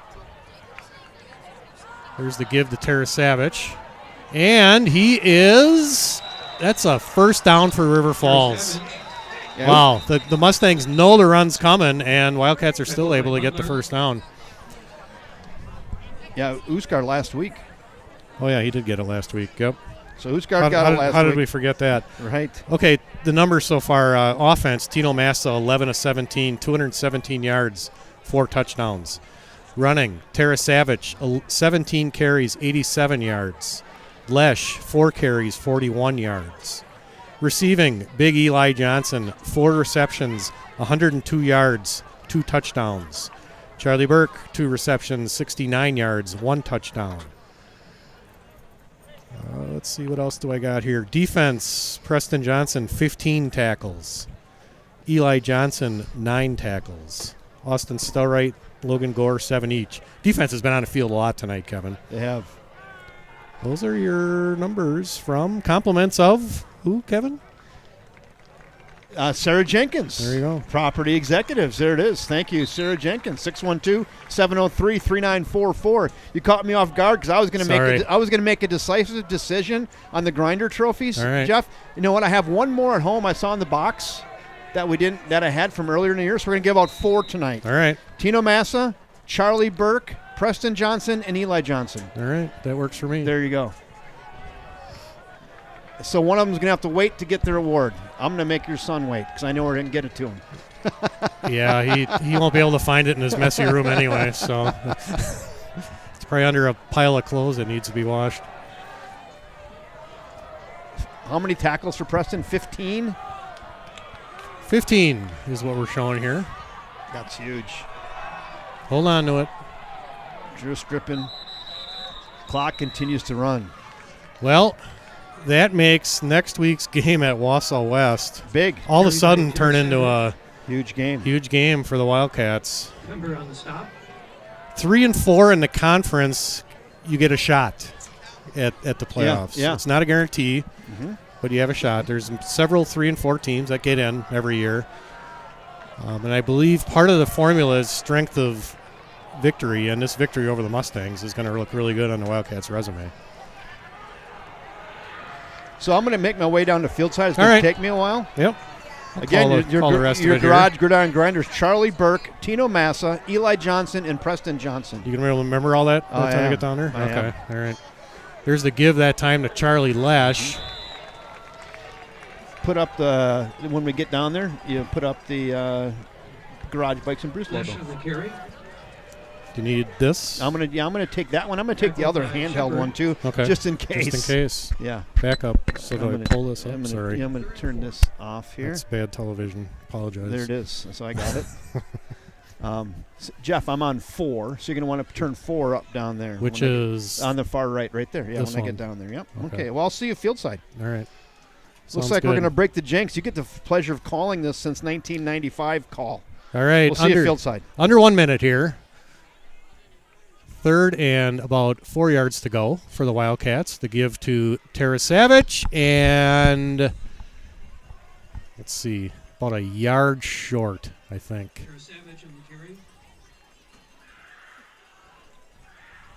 Wildcats will probably have to run one more play here. Oh, yeah, don't forget those. As we're under 30 seconds here. And Coach Schurz is going to wait until the last possible second here to call timeout. The Wildcats break the 29-year drought here in Menomonie as they're going to defeat the Menomonie Mustangs here tonight at UW Stout. What a victory for the Wildcats. Backs against the wall, down 13-0 at halftime. And that's the game. They don't have to run another play. Look at that Wildcat bench. The excitement as they walk out of here with a 29-19 win over the Menomonie Mustangs. And they keep those playoff hopes alive. Wow. What a second half by the Wildcats. Backs against the wall, down 13-0. And they answer with 29 points in the second half while their defense held Menomonie and their high-powered offense to only 6 in the second half. So heck of an effort by the Wildcats. While Kevin's making his way down field, we'll go through the unofficial numbers here quickly. Compliments of our statistician, Dan Jenkins. Spectators will need to exit the stadium as the lights will be shut off. Again, thank you for turning the lights off, it sounds like. Please drive carefully as you exit the parking Hopefully lot. not before Kevin gets down there. Waiting for the stats to load here. All right, here we go. Tino Massa, one of the 4 recipients of the Grinder Award, 11 of 17 for 217 yards and 4 touchdowns. Joe Tarasavich with a big second half, 21 carries, 98 yards. Charlie Lesh, also a big second half, 5 carries, 49 yards, long of 31 for Charlie. Receiving another recipient of a Grinder Award, Eli Johnson, 4 catches, 102 yards, and 2 touchdowns. Charlie Burke, another recipient, 2 receptions, 69 yards, and 1 touchdown. Joe Tarasavich, 2 catches, 21 yards. Mason Novak, 1 catch for 20 yards. Defensively, Preston Johnson leads the way with 15 tackles for the Wildcats. Jeff, just checking to see if you can hear me up there. Yep, I can. All right. Yep, These guys you're are all good. jacked up on about 8 cases of Mountain Dew. There it is. We hadn't heard that reference all night until right now. So we'll see if Kevin can get these guys together. He's got 4 of them. Tino Massa, Charlie Burke, Preston Johnson, Eli Johnson are our 4 recipients.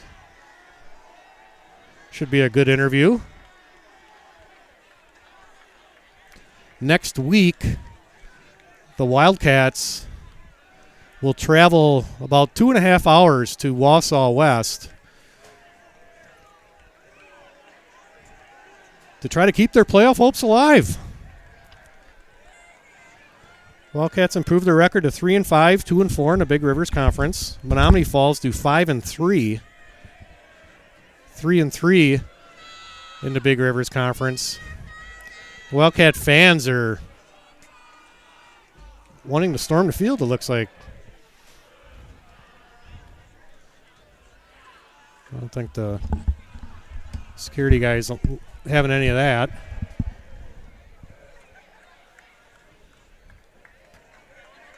It sets up a huge game next Friday night in Wausau as the Wildcats try to advance to the playoffs. Needing a victory in a big road game at Wausau West. We're waiting for... This speech may be a minute. I'm not It sure. might be. That's fine. We'll ad-lib up here.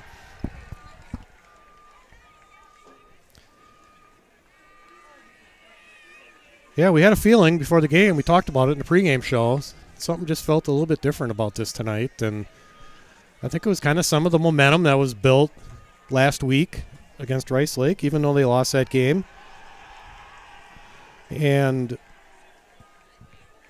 Wildcats got down early, 13-0, and I think one of the big plays in this football game tonight was being down 13-0 and Menomonie driving at the end of the first half, having the ball inside the 10-yard line, looking to go up by 20, and the Wildcats made a play at the end of the first half on a corner route that was deflected and kept the score at 13-0 going into halftime. Wildcats started the second half with the football, and they scored in about 24 seconds, I believe, on a 2-play drive, and they're off to the races after that.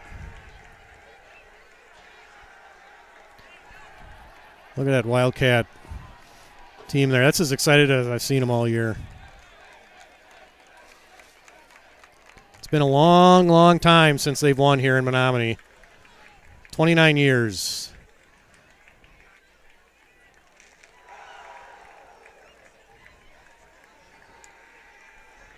All right. Kevin's trying to search for his recipients here.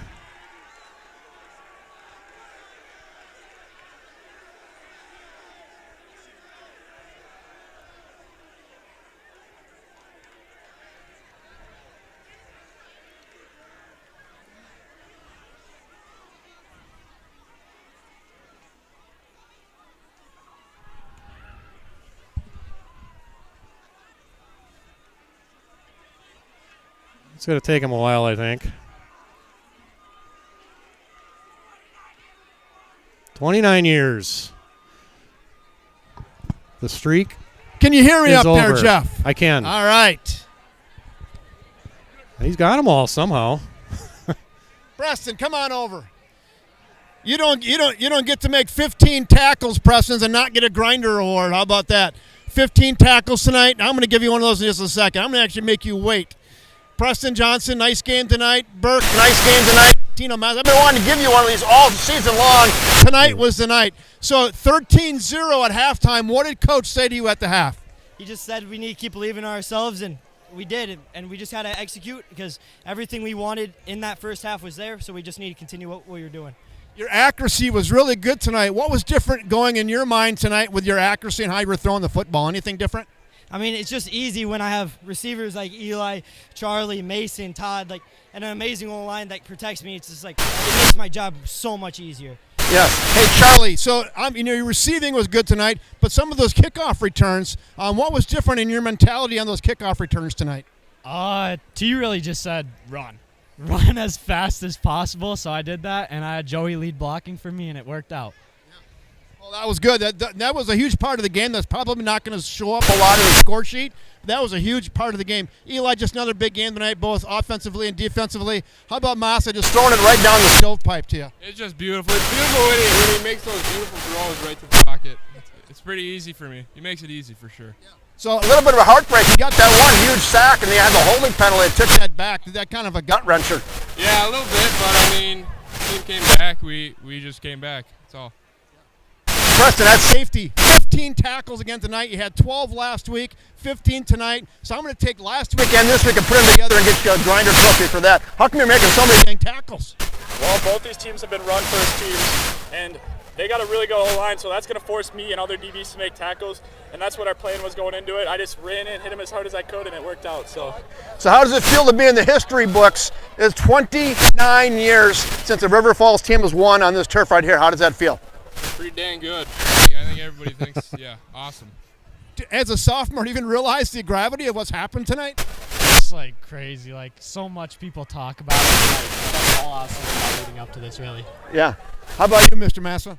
Well, it was so difficult because we haven't been able to get over that hump in 29 years, and just we knew that we had to get over at some point. Last year we had 2 really tough losses, and we just knew this was our year to do it. Preston, playoff hopes are alive. Next week you go to Wausau. Hey, we have the same game plan. We're going into it, win or go home. That's what it's been. This whole week we've been talking about we haven't won in 30 years here. It's a win or go home. The back's against the wall.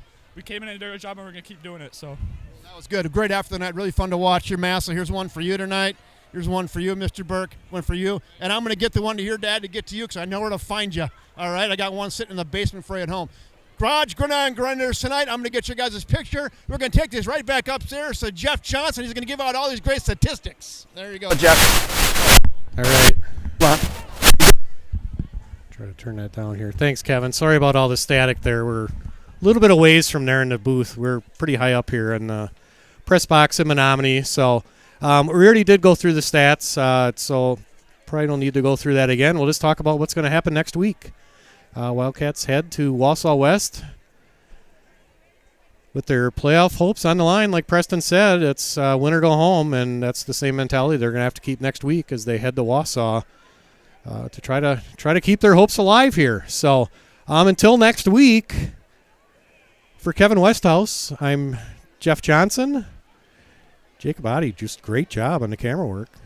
You're going to be back again, I'm sure, now that you're you aced your first exam here. And Braden Engstrom along with Dan Jenkins here in the press box. Again, the final score from UW Stout, it's River Falls breaking the curse, the 29-year curse, defeating Menomonie by a score of 29-19. I'm Jeff Johnson signing off here. Good night, everybody.